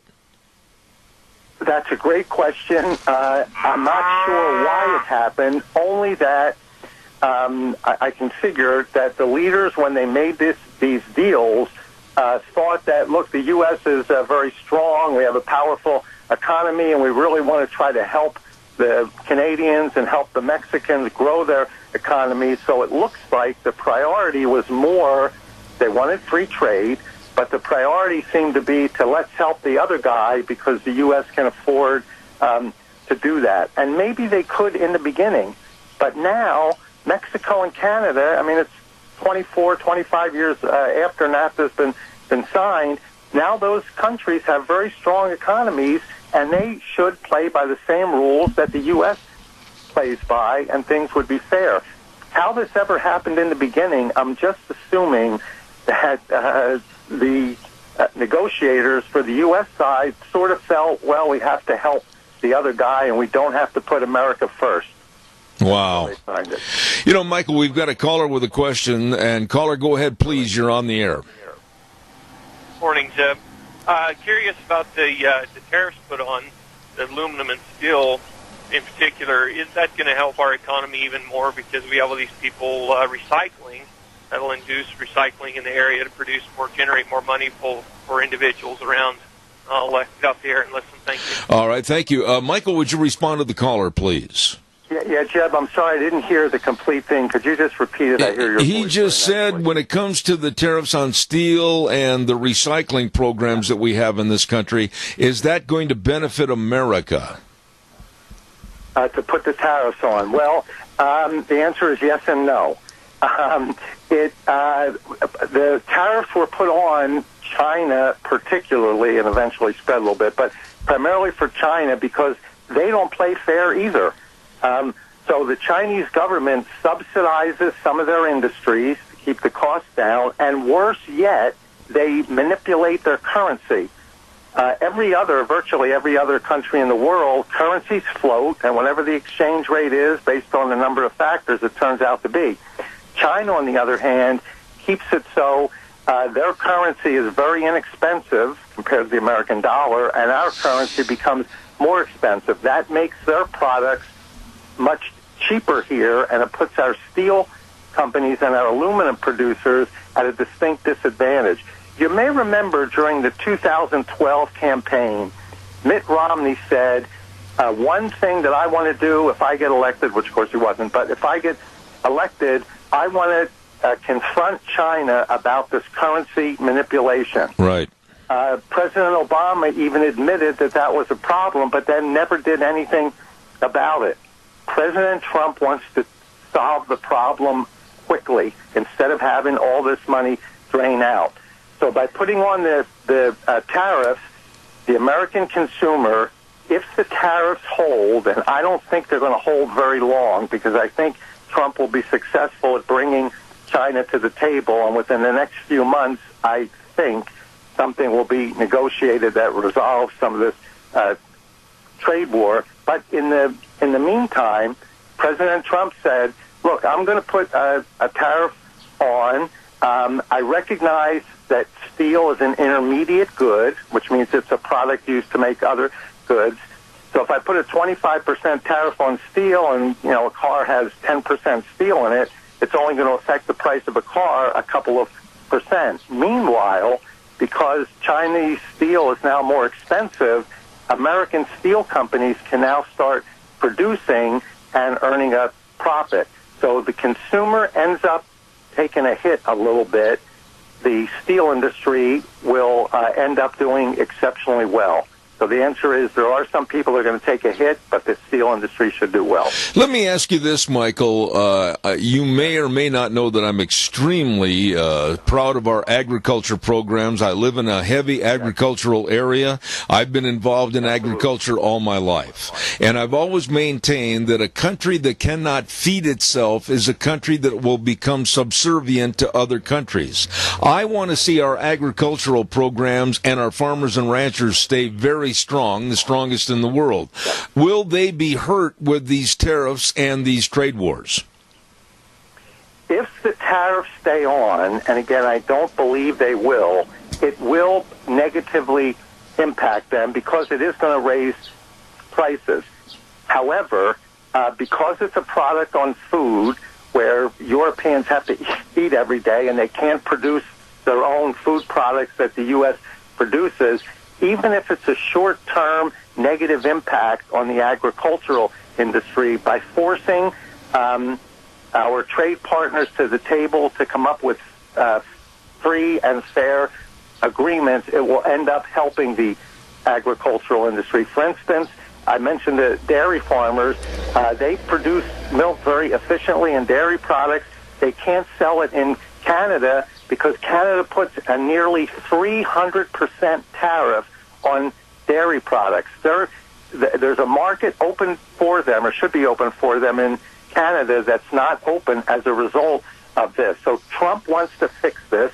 His ideal, which politically I don't think will ever be possible, but his ideal situation is to have no tariffs on anything. That would tremendously help the agricultural industry. So if there's a short-term hit, the long-term is designed to make this fair and let American expertise. We're so good at producing large quantities of food extremely efficiently and low cost. We should be able to sell the products around the world without having to face these huge tariffs that we currently have to face. I don't know what the mood or personality is of people that are involved in politics, that are sitting down negotiating trades and tariffs, etc. But I will say this, that the left in this country, Michael, they're absolutely going to utilize every single moment or any news item to vilify Trump and this administration and create more hatred. I think what this man is doing and his administration is what this country's needed for at least the last 40 years. I agree with you completely. President Trump is concerned with economic growth. We need economic growth to provide opportunity for everyone. We haven't had annual economic growth of at least 3% since 2005. We haven't had annual growth of 4% since the year 2000. That represents, in my view, the longest period of economic stagnation in U.S. history. So So Trump says, when I get into office, I'm going to concentrate on growing the economy. How am I going to do that?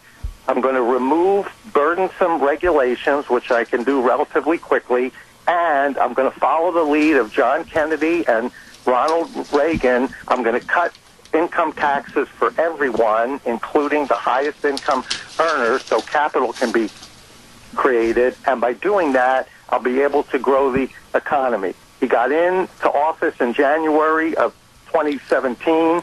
By the time a couple of months went by, he started to reduce regulations.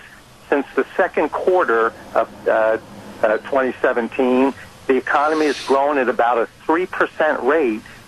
The current quarter, and the estimate will be out at the end of July, the current quarter, the economy is probably growing at a 4 to 4.5% rate, and it should ramp up from there. So by putting in that economic growth, a lot of my students for the last 10 years have had to accept jobs that they're overqualified for because the economy isn't growing. And as a result of them taking the jobs that they're overqualified for, the less than college graduates haven't been able to get jobs, so they've dropped out of the labor market. What Trump will do is stimulate growth in the economy. All of these underemployed workers will find opportunities more suited to what their qualifications are. That will leave opportunities for people with less than a college education to come back into the workforce and contribute. Already, it was announced just the other day, the number of people collecting food stamps that need government assistance is down to the level it was in 2010. And that's a result of the economy growing, providing opportunity for people, more people working, low unemployment, so less people need government assistance. And that's what Trump is trying to do, and I agree with you completely. We've needed this for at least 30 or 40 years, and although you're going to get resistance from people who like to see the government in control of everything, he's doing, in my view, what is the right thing, and he's going to bring prosperity back to America. Americans have forgotten what prosperity feels like because it's been so long since we've had an economy grow. In 1982, when Reagan put in his tax cut, which was similar to what Trump has done, Trump modeled what he did after Reagan and Kennedy. When Reagan did it in 82, the economy in 1984 grew at a 7.5% annual rate. That's what prosperity feels like, and that's what Trump is trying to bring back. You know, Michael, one thing, and I've only got about a minute and a half left in this segment. I will say this, and I'd like you to either agree with me or disagree. We can talk about unemployment. We can talk about employment opportunities. We can talk about the unemployed looking for more work and better work in the future. But there's one thing, in my opinion, that has to be restored in this country, and that's a work ethic that has to be taught to the younger generation through our education system. Without a work ethic to go out and succeed and try to achieve, you're never going to have any growth. That's exactly right. Much of the younger generation feels that they're just entitled to things without earning it. We need to bring back that work ethic. One way to bring it back is to say to people, if you work and produce something, you get to keep most of what you've earned. Now you have an incentive to go out and start working and bringing that work ethic back. I agree with you completely, and I think Trump would agree with you too. You know, I really enjoyed having you on. I think this is the first time you've been on this program, but you got to promise me you'll come back. You're excellent. I appreciate it. Thank you. Dr. Michael Busler, and he's a public policy analyst, economics expert, and professor of finance at Stockton University in New Jersey. God bless you. Have a great summer. Thank you so much. Thank you, Zeb. Thank you. I enjoyed that, man. He is straight shooter and tells it like it is. I'm going to save his name and number and have him come back. Excellent person right there. Oh, my goodness, it's time for the weather. Actually, it's past time for the weather. And the weather brought to you by our friends. And that, of course, is Phillips Oaks, Goodwin, Crane, and Company. I saw Leiden and his lovely wife last week at Lunch Bunch. Phillips Oaks, Goodwin, Crane, and Company, providing accounting services to the Mini-Cache area for well over 50 years. There are changes, big changes with the new 2018 PATH Act. There's tax rate changes, there's new deductions. You need to know about all this, and I urge you to contact Phillips Oaks, Goodwin, Crane, and Company. Call for an appointment. They have offices in Burley and Rupert. Remember the name, Phillips Oaks, Goodwin, Crane, and Company. And right now, here's Gina with the weather. Here's a look at your weather as we head on into the final week of June, and it's going to be a warm one for today. Sunny skies. We are expecting a high of 91. Winds out of the east right around 5 miles an hour. Tonight, mostly clear skies with a low of 57. Tomorrow, still going to be sunny, but we're cooling down because the winds are picking up. Out of the west, right around 14 miles an hour. Gusts as high as 22 miles an hour, and we are expecting a high of 81. For tomorrow night, mostly clear skies with a low of 53. Once we get to Wednesday, sunny skies warming up to about 90 degrees, mostly clear for Wednesday night with a low of 57. By Thursday, sunny skies cooling off to 78, and mostly sunny and 74 for Friday. That's your weather forecast for Zeb at the Ranch. I appreciate what she does. Gina does an excellent job in the compilation of the weather information. Thank you very much. As I said, there's new set of tax rates for individuals and corporations and new deductions. You better find out more about it and contact our friends and yours at Phillips Oaks, Goodwin, Crane, and Company. With offices in Burley and Rupert providing accounting services to the Mini-Cache area for well over 50 years. Give me a call, 436-2244, 1-866-927-4587. I'd like to hear from you, and give me a jingle about all the things we've talked about so far for this morning. I want to remind you, too, about Let's Ride at 270 Highway 24 between Rupert and the World. Oh, my goodness, I saw Nick the other day when I was over there. They're open Monday through Friday, 9 to 6, Saturdays, 9 to 4. Wonderful people serving you, and weather has been fantastic to get on an ATV and head for the hills. My goodness sakes, they've got 0% financing on ATVs. Check it out today at Let's Ride. Absolutely. They've got a great accessory department, super service department to keep you running. Let's Ride, 270 Highway 24 between Rupert and the World, where the fun is sold. Caller, good morning to you. Yeah, Zeb, I spent the weekend in Bend, like I said to your guest. And, if these enlightened environmentalists, liberals, gay activists, they're so self-indulgent that I don't think they could get much else done. You can go in Oregon, you can go to the store there and buy recreational pot. And so, in other words, it's all right to go get it and smoke it, and smoke it in front of your kids. And, you're not supposed to smoke it in public. But I don't know, if you were to do it, I don't think anybody would do anything. And so, see, the breakdown of the society is self-evident in Bend, Oregon. And, they say it's the place to go. It is beautiful there. And I know you've been there because you did rodeos all around in that area. Right, sure. Right. And like John Day, I rode through there on my bike. But, it was just, whether or not it was gay activists with filthy slogans on their shirts, people laying around doing nothing. They have no ambition. They just, it's like the idle rich. You go downtown Bend and there's a million microbreweries and people are just drinking and having fun, which is great. But you wonder how many of them know how to work. Well, Randy, right there, though, let me interrupt you for a second. You're talking about basically to some people a utopian society where everything is provided. You don't have to work. You just sit on the lawn or on the grass at the city park, smoke your pot, have your brewski or whatever. But on the other side of that coin, there's also a mob mentality of the Democrats and the left in this country that are absolutely shouting and denouncing at people in restaurants or wherever because they don't want us to live a separate life with conservative values. They want us to fall into lockstep with their evil left, and then everybody can go to hell in one big blob. Well, this is the thing. If the left gets their way, the structure of society is gone. That's right. And you see, it's just like, whether or not they're gay activists or they're this or that, I guarantee you most of them probably never had a father. Never had a father in the home, and they're just angry because their childhood was so disruptive or whatever.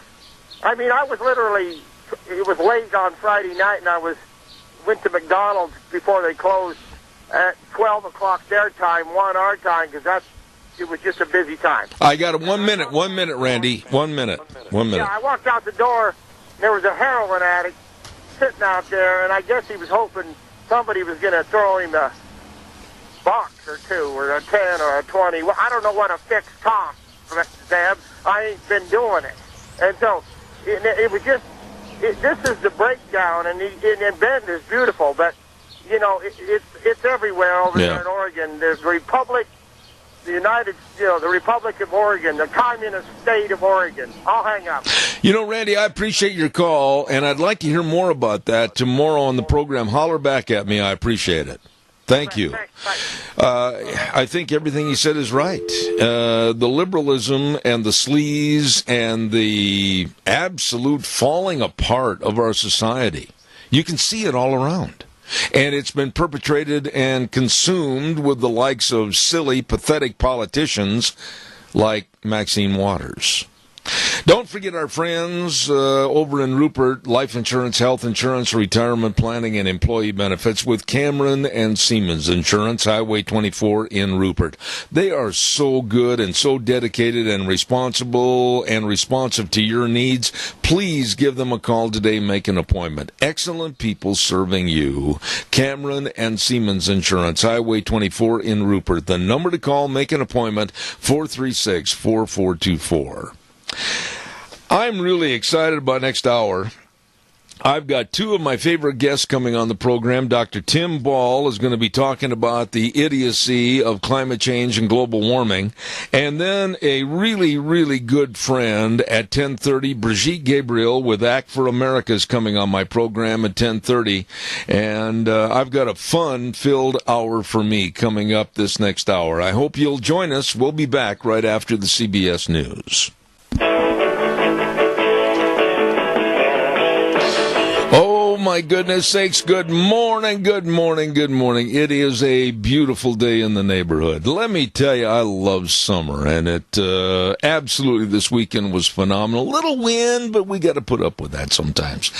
Zeb at the Ranch, I'm Zeb Bell with our major sponsor, your Magic Valley Les Schwab Tire Centers, all 7 locations, serving you with the best of tires for your road trips. Stop in and see them today, along with some of our great advertisers, and they include Burley Physical Therapy and Rehabilitation at 1263 Bennett Avenue, Suite 2 in Burley, helping you get back to being you. We're going to have our guest on in just a moment. Don't forget the Rupert 4th of July activities. Wow, they're going to start on this Saturday, June 30th, and go all the way through the 4th of July. Don't miss any of it with a great big theme, America, Let's Celebrate. They're going to be starting Saturday morning up on the square with the Christmas lighting breakfast on the Rupert Square. Lots of fun celebrating not only this holiday of 4th of July, but also Christmas. It's going to be great. Entertainment from great groups coming in from all over the Northwest, along with horse races and mutton busting and lawnmower races. You don't want to miss a minute of it. The Rupert 4th of July schedule for fun with the theme America, Let's Celebrate. And then also quite a few businesses just want to say, come on over to Rupert and enjoy, including Magic Valley Carpet at 613 D Street in Rupert. All your flooring needs, carpet, hardwood, vinyl, laminate, tile, installation guaranteed with our friends at Magic Valley Carpet. Along with Haskin Insurance Service, 629 Fremont Street in Rupert. They wish all their customers a really great Independence Day, 4th of July holiday. And don't forget to, whatever the insurance need, check with them. Haskin Insurance Service in Rupert. Right now, let's go to the phone line. And I got to tell you, this man, I've had him on the program before, does a wonderful job. And he's got a book called the author of Human Caused Global Warming, I should say, the biggest deception in history, Dr. Tim Ball. Good morning, Tim. How are you? Good morning, and thanks for the opportunity again, Zeb. Tim, I tell you what, I hope you don't mind if I call you Tim instead of Dr. Ball. I'm not really into formalities. Is that all right with you? No, absolutely. And the only reason that you need to mention formalities is because of credibility. And, of course, it's always interesting that when I get interviewed, people want to know how I'm qualified to speak about this subject of global warming. Nobody ever asked Al Gore that. I like you. You know, Tim, your book, give us a little thumbnail sketch again about human-caused global warming, the biggest deception in history. I want all the liberals in the audience to listen carefully and try to comprehend. Tell us about the book quickly. Well, the book is a pocket edition of a much more detailed book that I published about 4 or 5 years ago, and I did that, of course, for the academics, and you have to have citations and all the rest of it. But as one lawyer said to me, it was a good book, but a real slog. So this is an executive version of about 100 pages, and it's done as investigative journalism, which, of course, as you know, is virtually dead in the real mainstream media today. And so it answers the questions who, what, where, when, why, and how. And and it's done in a way not to speak down to the public, but in terms and things that they can understand.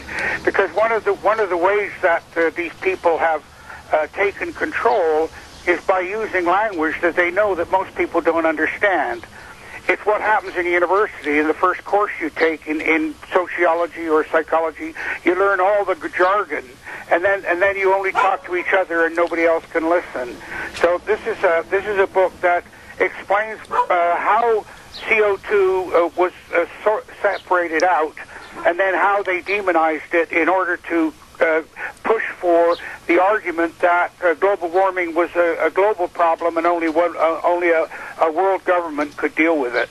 You know, Tim, even here in the Magic Valley, we had our illustrious former Attorney General, Jim Jones, write an editorial the other day for the paper, and I want to read a sentence to you that stood out, and I want you to comment on it, if you would, please. He said, "The carbon dioxide is trapped in our confined atmosphere, where it is warmed by the sun, making our planet slightly toastier every year." How true is that statement? It's completely false. I mean, the CO2 in the atmosphere is what they call a greenhouse gas, and what it does is supposedly, and it's only 4% of the greenhouse gases, by the way. Water vapor, which they don't even mention, is 95% of the greenhouse gases. But what these greenhouse gases do is they allow, and the greenhouse analogy, by the way, the atmosphere doesn't work like a greenhouse at all. But it was a nice analogy because everybody associates it with warming. But what these gases do is they allow the sunlight to come in, heat the surface of the Earth, and then the surface of the Earth heats the atmosphere. I mean, this is one of the things that people don't even think about. But, you know, as you're at the surface, you're, well, whatever you are there now, 80 degrees or so. But as you go up, even today, once you get up to about 40,000 feet, you're down to minus 30. And yet you're closer to the sun. And so the fact that the atmosphere is heated by the Earth, not the sun or the greenhouse gases, is part of what he's got wrong. There's other things in that statement, but this is why I'm arguing or saying that the global warming issue is the biggest fake news story in history, because it was deliberately set out to prove something that's false, that is, to demonize CO2, and then it was done through the bureaucracies. And the man that wrote that article, of course, is somebody who promotes the bureaucracies. Today, the Trump administration have announced that they're looking at taking all the climate change issue away from NOAA, the National Oceanographic and Atmospheric Administration, because this was set up, the whole scam was set up through the world bureaucrats, and they are the deep state. So when the Intergovernmental Panel on Climate Change was set up through the UN, it was done through the World Meteorological Organization, which is made up of the bureaucrats of every national weather service across the world. And, of course, Morris Strong, who set it up, knew that if you controlled the bureaucrats, you could control the politicians and control the message. So this is some of the problems that we're confronting. Tim, let me go through kind of a litany of things that I read in a newspaper article the other day, and you are so eloquent, I can't wait to have you respond.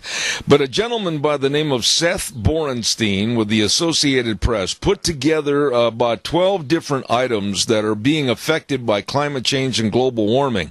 And I'm just going to read some sentences to you, and then I want you to give me a short response. In one of the categories, he said, in the Rocky Mountain area, the first robins of spring are arriving 10.5 days earlier than 30 years ago because of global warming. Well, of course, this is rubbish. What he's implying, well, he's saying straight out it's because of global warming. He has no evidence for that whatsoever. Animal populations fluctuate and vary all the time. And then how long is the record that he's got that shows that? Yeah. But I just got a comment, by the way. Borenstein was one of the people that was exposed when the emails were leaked about what these scientists at East Anglia were doing. Borenstein, his emails to them are saying, look, how do I handle this issue? And so he was deeply involved with this whole corruption, and it's amazing to me that he's got any credibility left at all. But what he's telling you there is what is perfectly normal, but he's presenting it as if it's unnatural.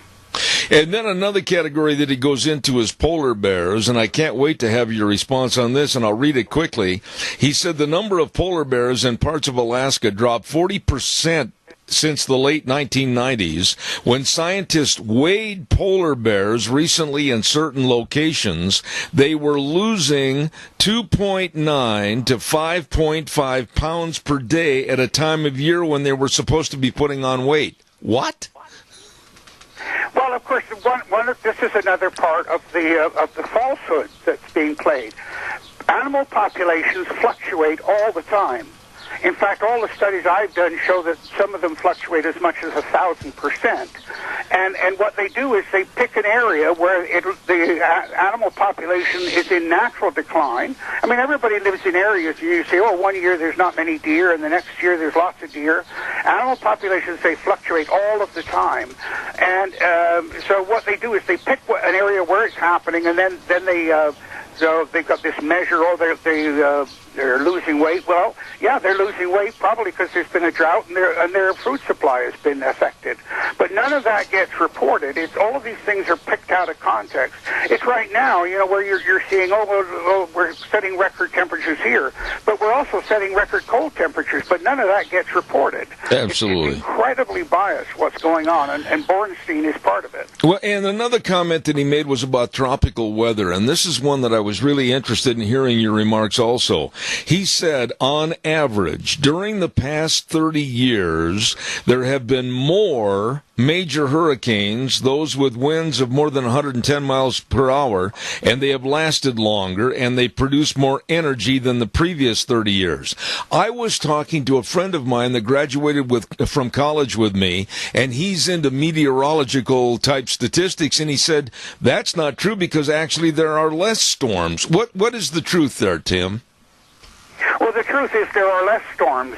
And what's interesting with this one is that even the Intergovernmental Panel on Climate Change, who are the agency that are creating all of this mess, go and read their report. They tell you there's less severe storms and less hurricanes. So Borenstein is even contradicting the people that he's supposedly supporting. But anything for story, anything for sensationalism, anything to perpetuate the myth that humans are not supposed to be on this planet, and anything they do is unnatural. What about the glaciers? Borenstein also wrote about that, and he made a comment that said glaciers across the globe are melting and retreating, with 279 billion tons of ice lost since 2002. What? I don't understand how they measure that, first of all, and secondarily, is it really true? No, it's not true. We monitor about 10% of the world's glaciers, and by the way, you have to distinguish.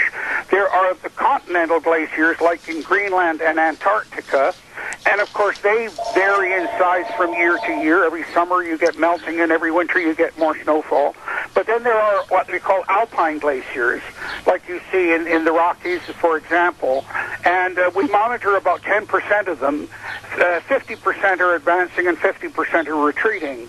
But what people need to understand is that glaciers are, and their size and movement is as much about snowfall as it is about temperature. I mean, if you take Antarctica, for example, the average temperature is minus 20 Celsius. Well, how much warming's got to occur before that shows any significant melting at all? And when you look at, for example, the glaciers up in Canada's Arctic, they're increasing in size because there's been increased snowfall. And so the size of the glacier is a function of how much snow falls and then how much of it survives the summer melt to add to the size of the glacier. So, again, they're just cherry-picking information that when you start to put it in even a moderate context just makes no sense whatsoever. And going back to the op-ed piece that was written by a local, Jim Jones, from this area, he said this, and I really disputed this sentence in his op-ed. He said, quote, "Climate scientists have been silenced and references to climate change have been scrubbed from government websites." I find it just the opposite. Wouldn't you agree?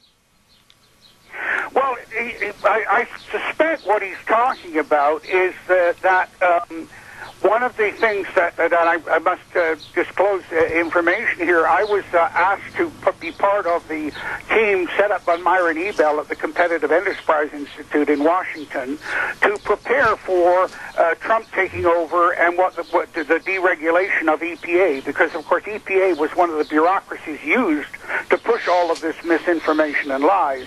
And well, Myron Ebell knew exactly what regulations needed to be attacked.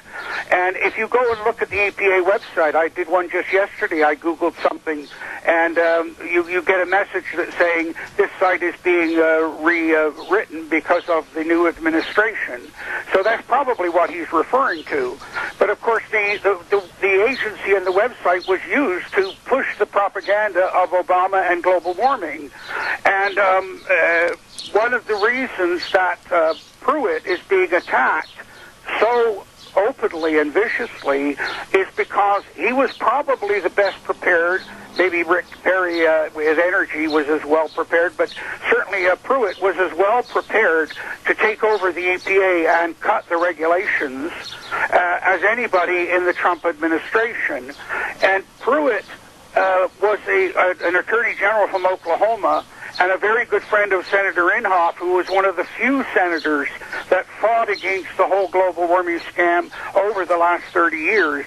And when Pruitt ran for AG in Oklahoma, Inhofe flew him around to introduce him to people. So Pruitt hit the ground running, and he's already cut, for example, 40% of the money going to prove that global warming is due to humans has been cut. So what happens, of course, is then the deep state within EPA have been leaking information that's saying, oh, he's doing this wrong and he's doing that wrong. The only response you can make to this is that, look, when the flak is really heavy, you know you're over the target.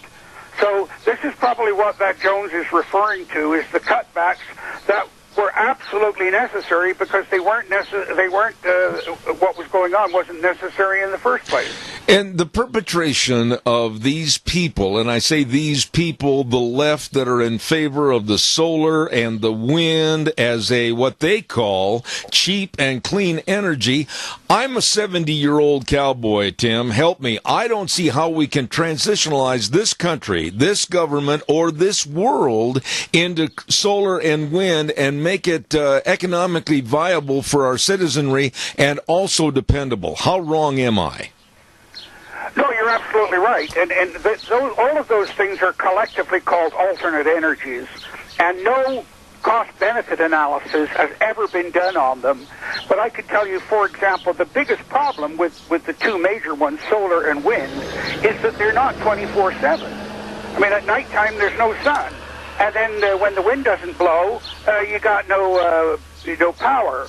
Now, one of the people that was trying to exploit this was T. Boone Pickens, the oil billionaire, and he was going to build a huge string of wind turbines right down the middle of the United States, until we pointed out to him that that's where all the waterfowl migrate, and you're going to kill them by the millions because the wind turbines are already doing it. But even in Denmark, which has done more with wind power than any other country, they've pushed it. They've limited the amount of wind production that they're allowed, but to 12%. Because if you get above that level and the wind stops blowing, the system crashes because it cannot pick up the demand quickly enough. And what people don't understand is that with both solar and wind power, you have to have what's called a running generation.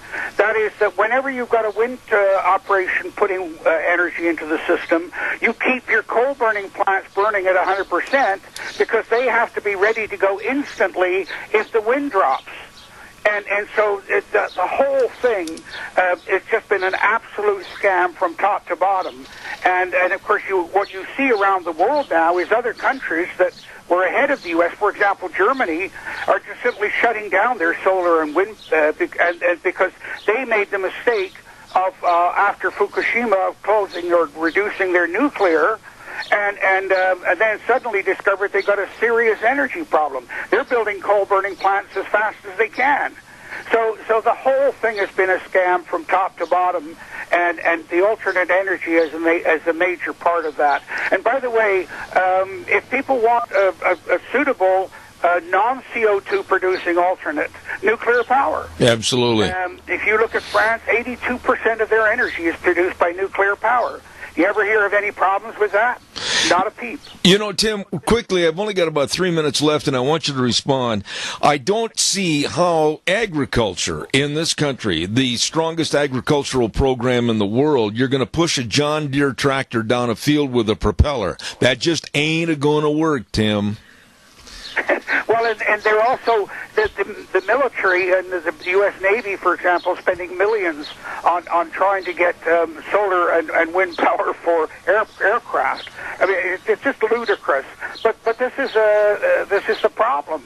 And when I said no cost benefit has been done on these things, it's probably impossible now because the subsidies that they put in at all different levels of government and private industry, you won't be able to sort it out anymore. But yeah, the illogic of it, and you know what? This is very much like what's going on in today's world. I mean, on paper, communism is great, but put it into practice, it fails every time. Absolutely. And so many of these ideas all sound very nice and like geoengineering and all of this stuff, but the minute you start to put it into practice, it fails completely. And this is what we've got to stop doing. We've got to stop being panicked into wasting money on projects that right off the top, cannot possibly work. But that's what's been happening. And of course, you see guys like Elon Musk exploited this more than anybody. Well, good for him. 82% of his income was from government subsidies. Well, what's happening to him now? He's going out of business. Right. And rightfully so. Tim, quickly, are you winning? Can we win this fight, this battle with the liberal left that wants the global warming as nothing more than a control factor over the populations of the earth? Can we beat this idiotic concept? You'll never shut them up because they are single-minded. And I mean, this is the point Rush Limbaugh says, why are you trying to deal with these people? And partisanship is absolute rubbish. they'll lie to you and pretend to go with you and then cut you dead.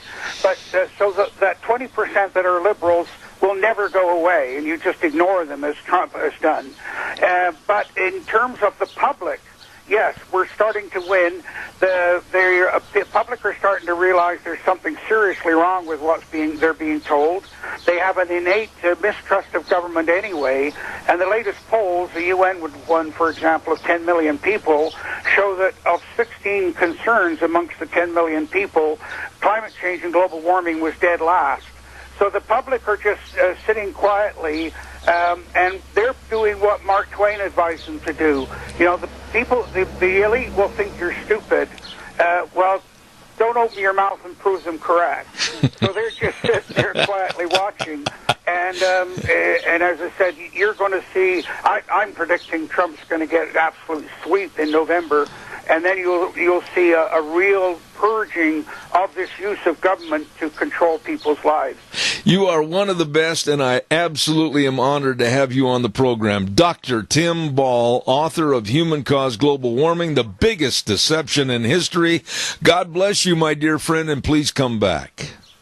Thank you, and thanks for the opportunity, and thanks for providing a place where we can tell people the other side and they can make up their own minds, because that's not what's been happening. Thank you, Dr. Ball. You are always welcome. Thank you for being on the show. Thank you.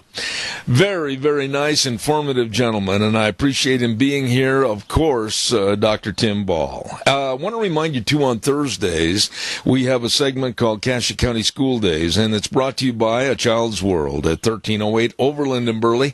And at A Child's World, it's a family store. They've got everything, the baby furniture, the clothing, the puzzles, the games, the toys. They've got all the Cherokee scrubs. They've got summer clothes, 20% off. Oh, you better stop in today at A Child's World, 1308 Overland in Burley. And also the Ambulatory Surgery Center at 1344 Highland in Burley. They're the other sponsor, and they can help you with outpatient surgeries that will save you money on life-saving colonoscopies, knee surgeries, maybe the carpal tunnel surgeries. Check it out. Call them at 677-8888.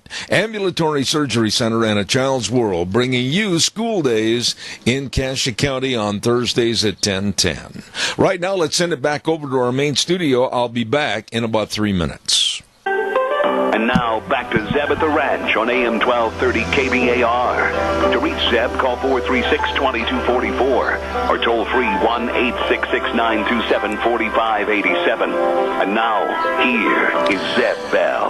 Welcome back to our last half hour. And you've heard the expression, you always save the best for last. Well, let me tell you, right now, on this program over the years, I've made many, many friends that have been return guests on my program, and this lady is one of those.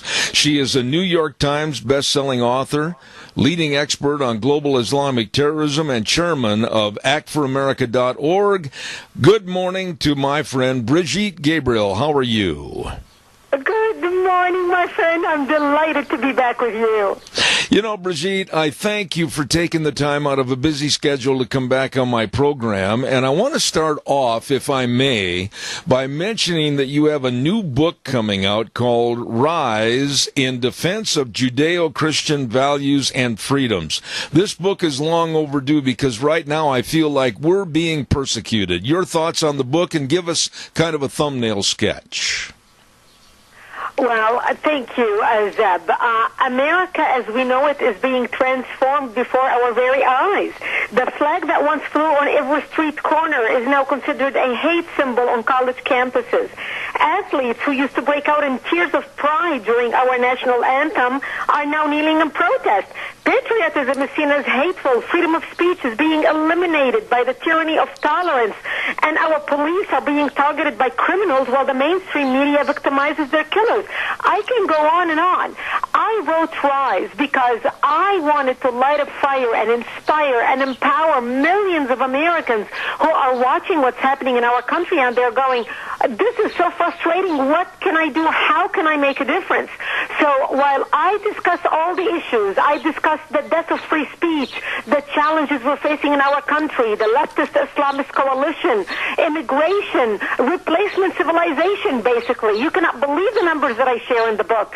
But what makes this book special is not only I discuss the problem, but at the end of every chapter, I give tips titled Rise Up and Act as to what people can do, 3 things they can do under 10 minutes to make a difference.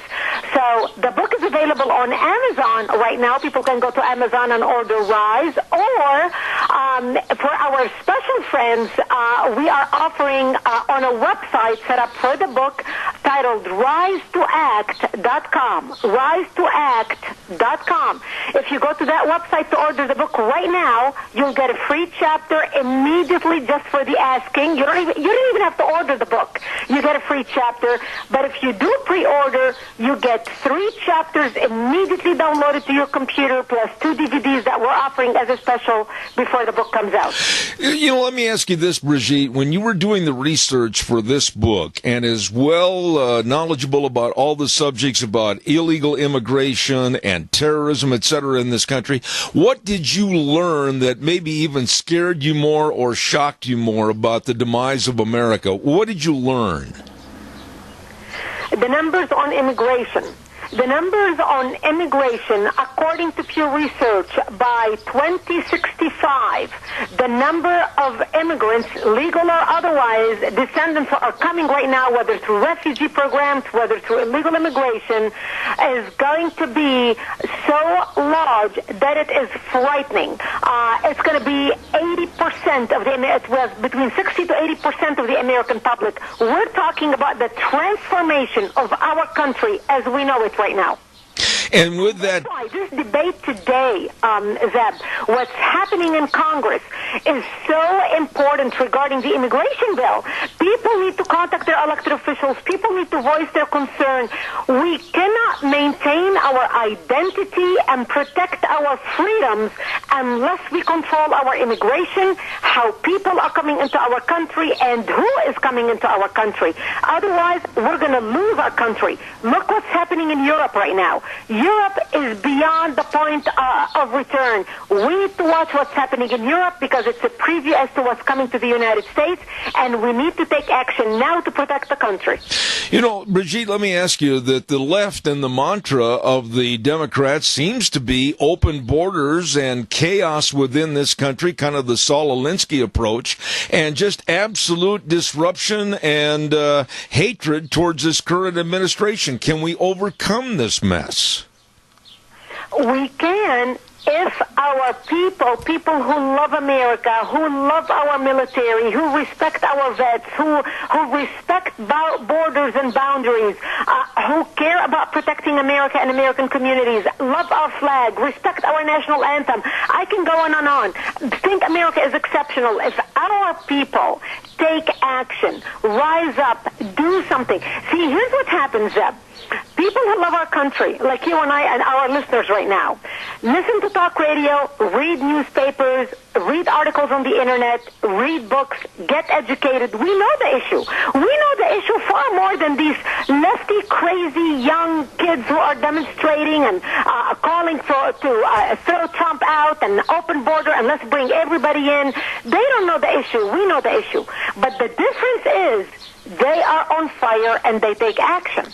Our side, they sit around, get educated, talk to their friends, complain about the problem, but they do not know what to do to make a difference.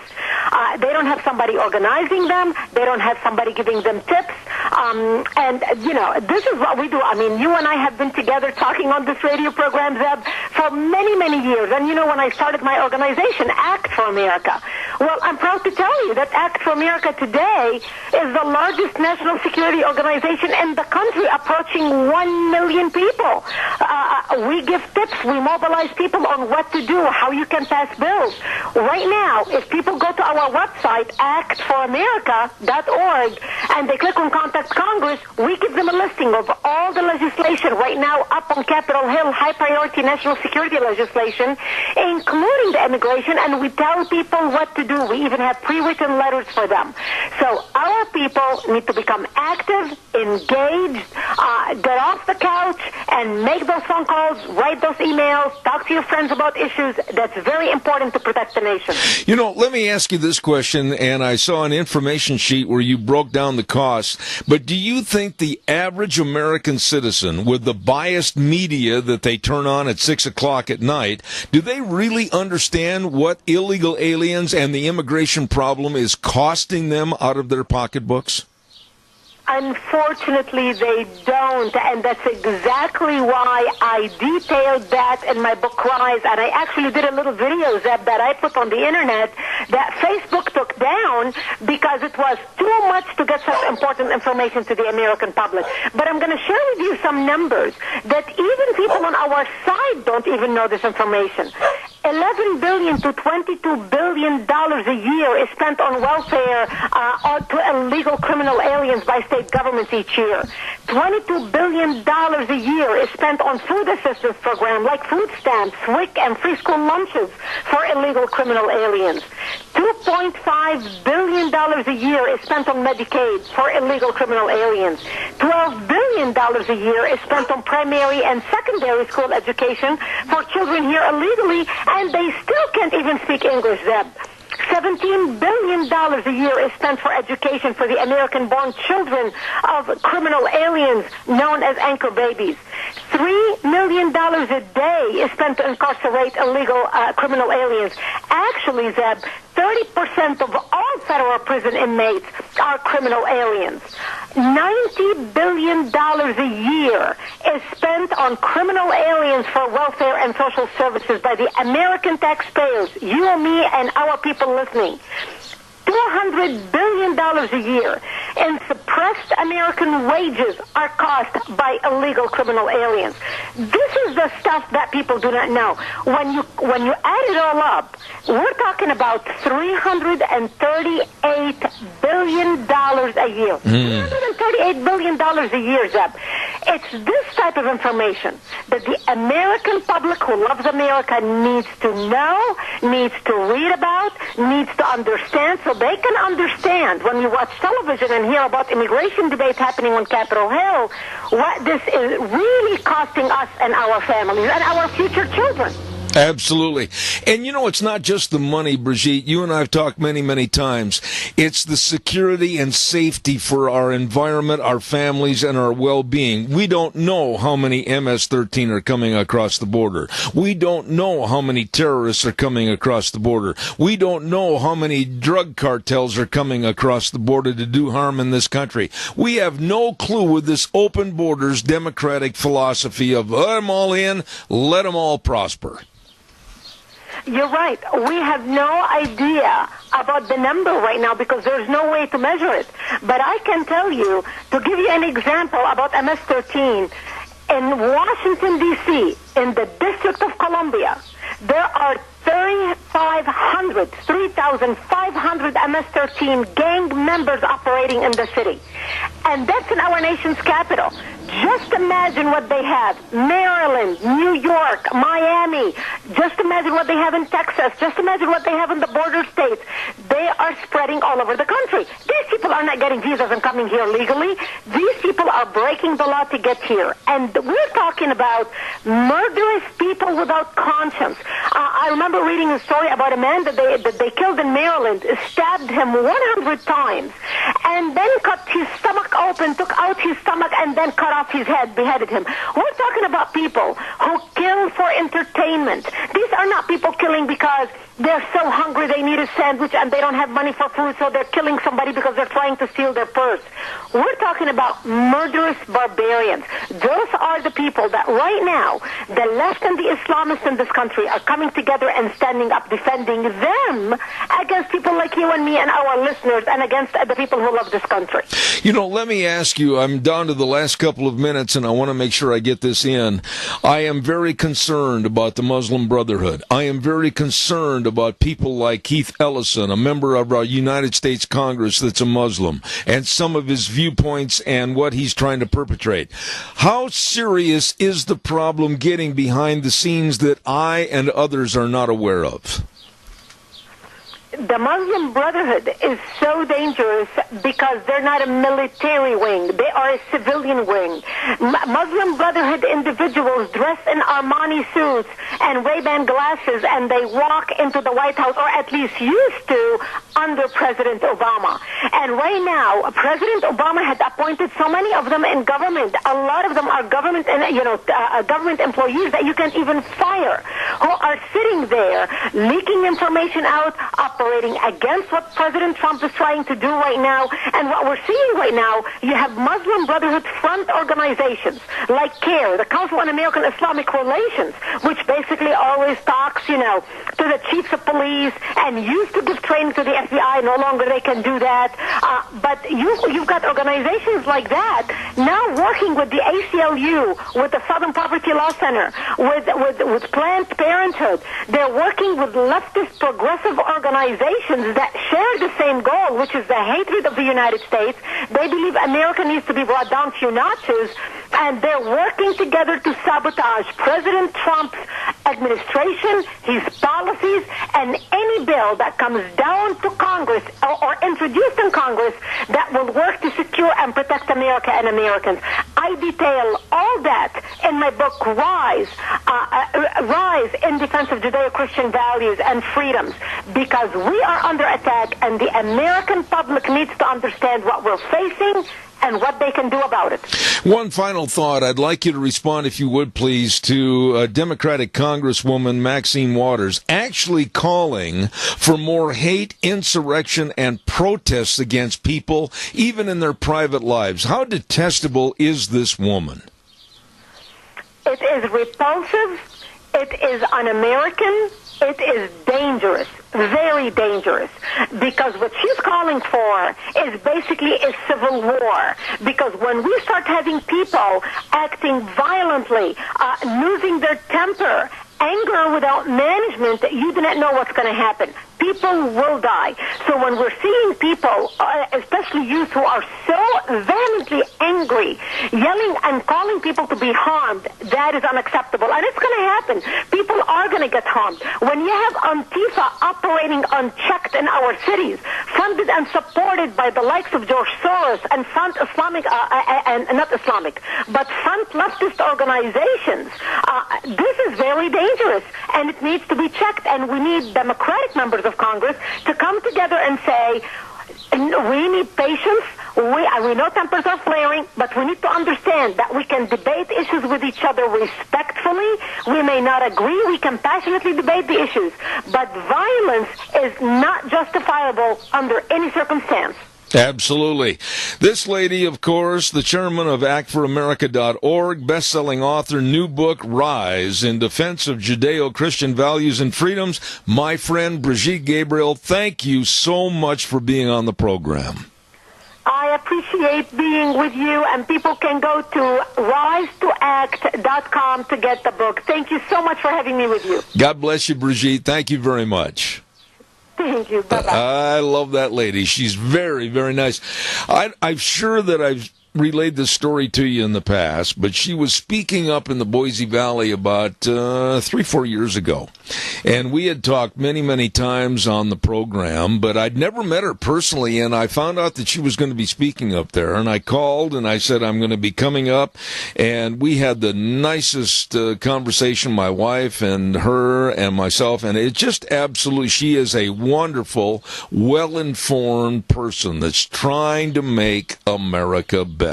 Brigitte Gabriel, thank you for being on the program. Right now, we got to get a weather forecast in here, and then we'll take some of your calls. Don't forget Scarrows Meats. Ooh. Woo! Yeah, delicious meats from Don Scarrow and the crew at 331 North Road, Jerome. Number to call, 324-7657. Or you can go to their website, scarrowsmeats.com. Delicious meats, whether it's the different kinds of bacon, or the breakfast sausages, or the marinated prime ribs, smoked hams, all the bratwurst, everything absolutely delicious from Scarrow's Meats. Right now, let's take a listen to the weather. Here's Gina.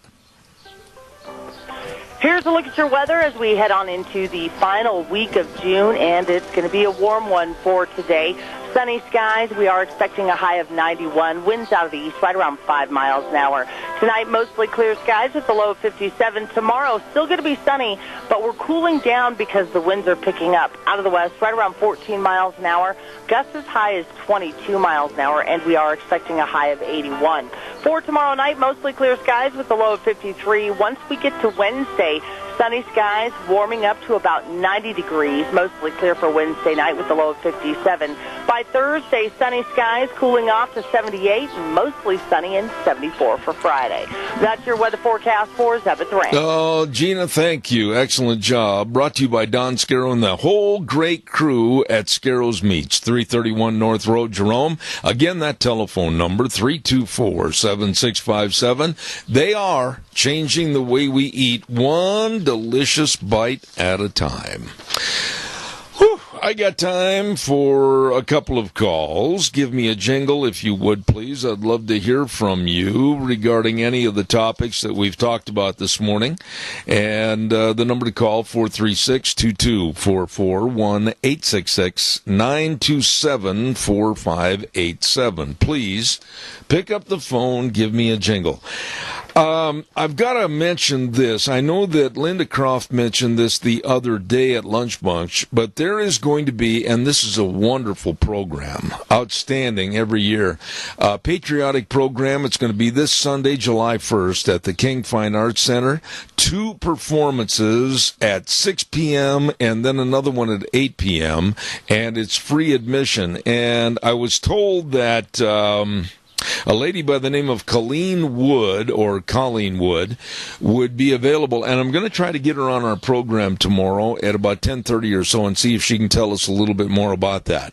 Patriotic program, stand up for the red, white, and blue on this Sunday, July 1st, King Fine Arts Center at 6 and 8 p.m., and it is free. Okay?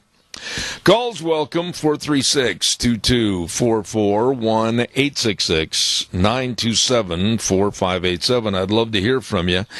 A little rundown while I'm waiting for your call on what's going to be on the program tomorrow. A good friend of mine back in Washington, D.C. is supplying our guest at 9:06 after the first hour of Open Forum. And then at 9:30, we're going to have Vicky's Country Gardens on, followed by Stoats Equipment, your John Deere dealer, with their Ag Minutes. And then Dr. History is going to be on the program tomorrow. So we've got a full plate of a lot of fun things tomorrow on the show. But I always look forward to having you, so give us a call quickly. I'd like to hear from you. There was a letter in the paper this morning and by a Thomas L. Britton of Weiser, Idaho, and some of the far left kind of a attitude that was displayed in this letter. He said, once again, the United States of America is at a defining moment in history. As we watch the inhumanity of a president and elected officials who cast aside the guiding principles of morality and human decency, we, the people of the United States, must stand firm against the pervasive hate of the downtrodden populations of the world. Let me stop there for a minute. Of the downtrodden populations of the world, there again, you know the insinuation is for open borders. Y'all come on in, we'll pay for you. And then he goes on to say, if we are to be moral and just, we must act with courage and conviction against the abomination of lies and oppression that spread fear and hate against our fellow men, women, and children. Baloney. I am so fed up with we, the taxpayers, and we, the citizens of this country, being demonized because we don't open the doors and let the floodgates of all humanity come into this country free of charge. And then he says, we must recognize the danger posed by those who would control our opinion and information through propaganda outlets. This guy evidently doesn't realize that about 90% of the media is all extremely liberal and very biased. And then he goes on and says it is vital for a democracy to have free and fair elections that are not influenced by outside forces or controlled by voter suppression. Voter suppression? Would somebody please call me and explain what this nitwit means when he says controlled by voter suppression? He goes on and on, but it's just one of the twits on the left that absolutely just drive me nuts. I feel better now. Don't forget our major sponsor, your Magic Valley Les Schwab Tire Centers. All 7 locations saying, if you're getting ready for a road trip, you better stop in and see them today. They've got the best tire value promise in the industry, along with all the great tires to make sure that you're going to get where you're going safely and return home safely. All the different tread designs for your car, pickup, SUV, everything.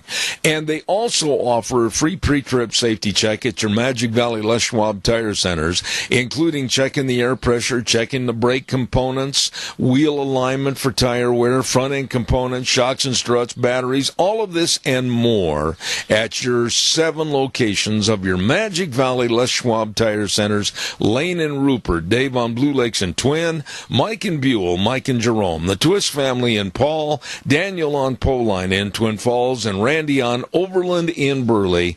Absolutely the best. Your Magic Valley Les Schwab Tire Centers. Do you realize that from today there's only 6 months until Christmas? Yeah, I told you that on a day where it's supposed to get up to 91 degrees. We'll be back again tomorrow morning at 8:06 and ride the horse for 3 hours. We are expecting Frosty Woldridge and his lovely wife Sandy to be at our home, and Frosty will be on the air with me tomorrow, so that should be a lot of fun. Until tomorrow morning, God bless you and your family, and remember, on Zeb at the Ranch, we always say, the way things were are the way things ought to be. Have a wonderful day. We'll see you tomorrow morning.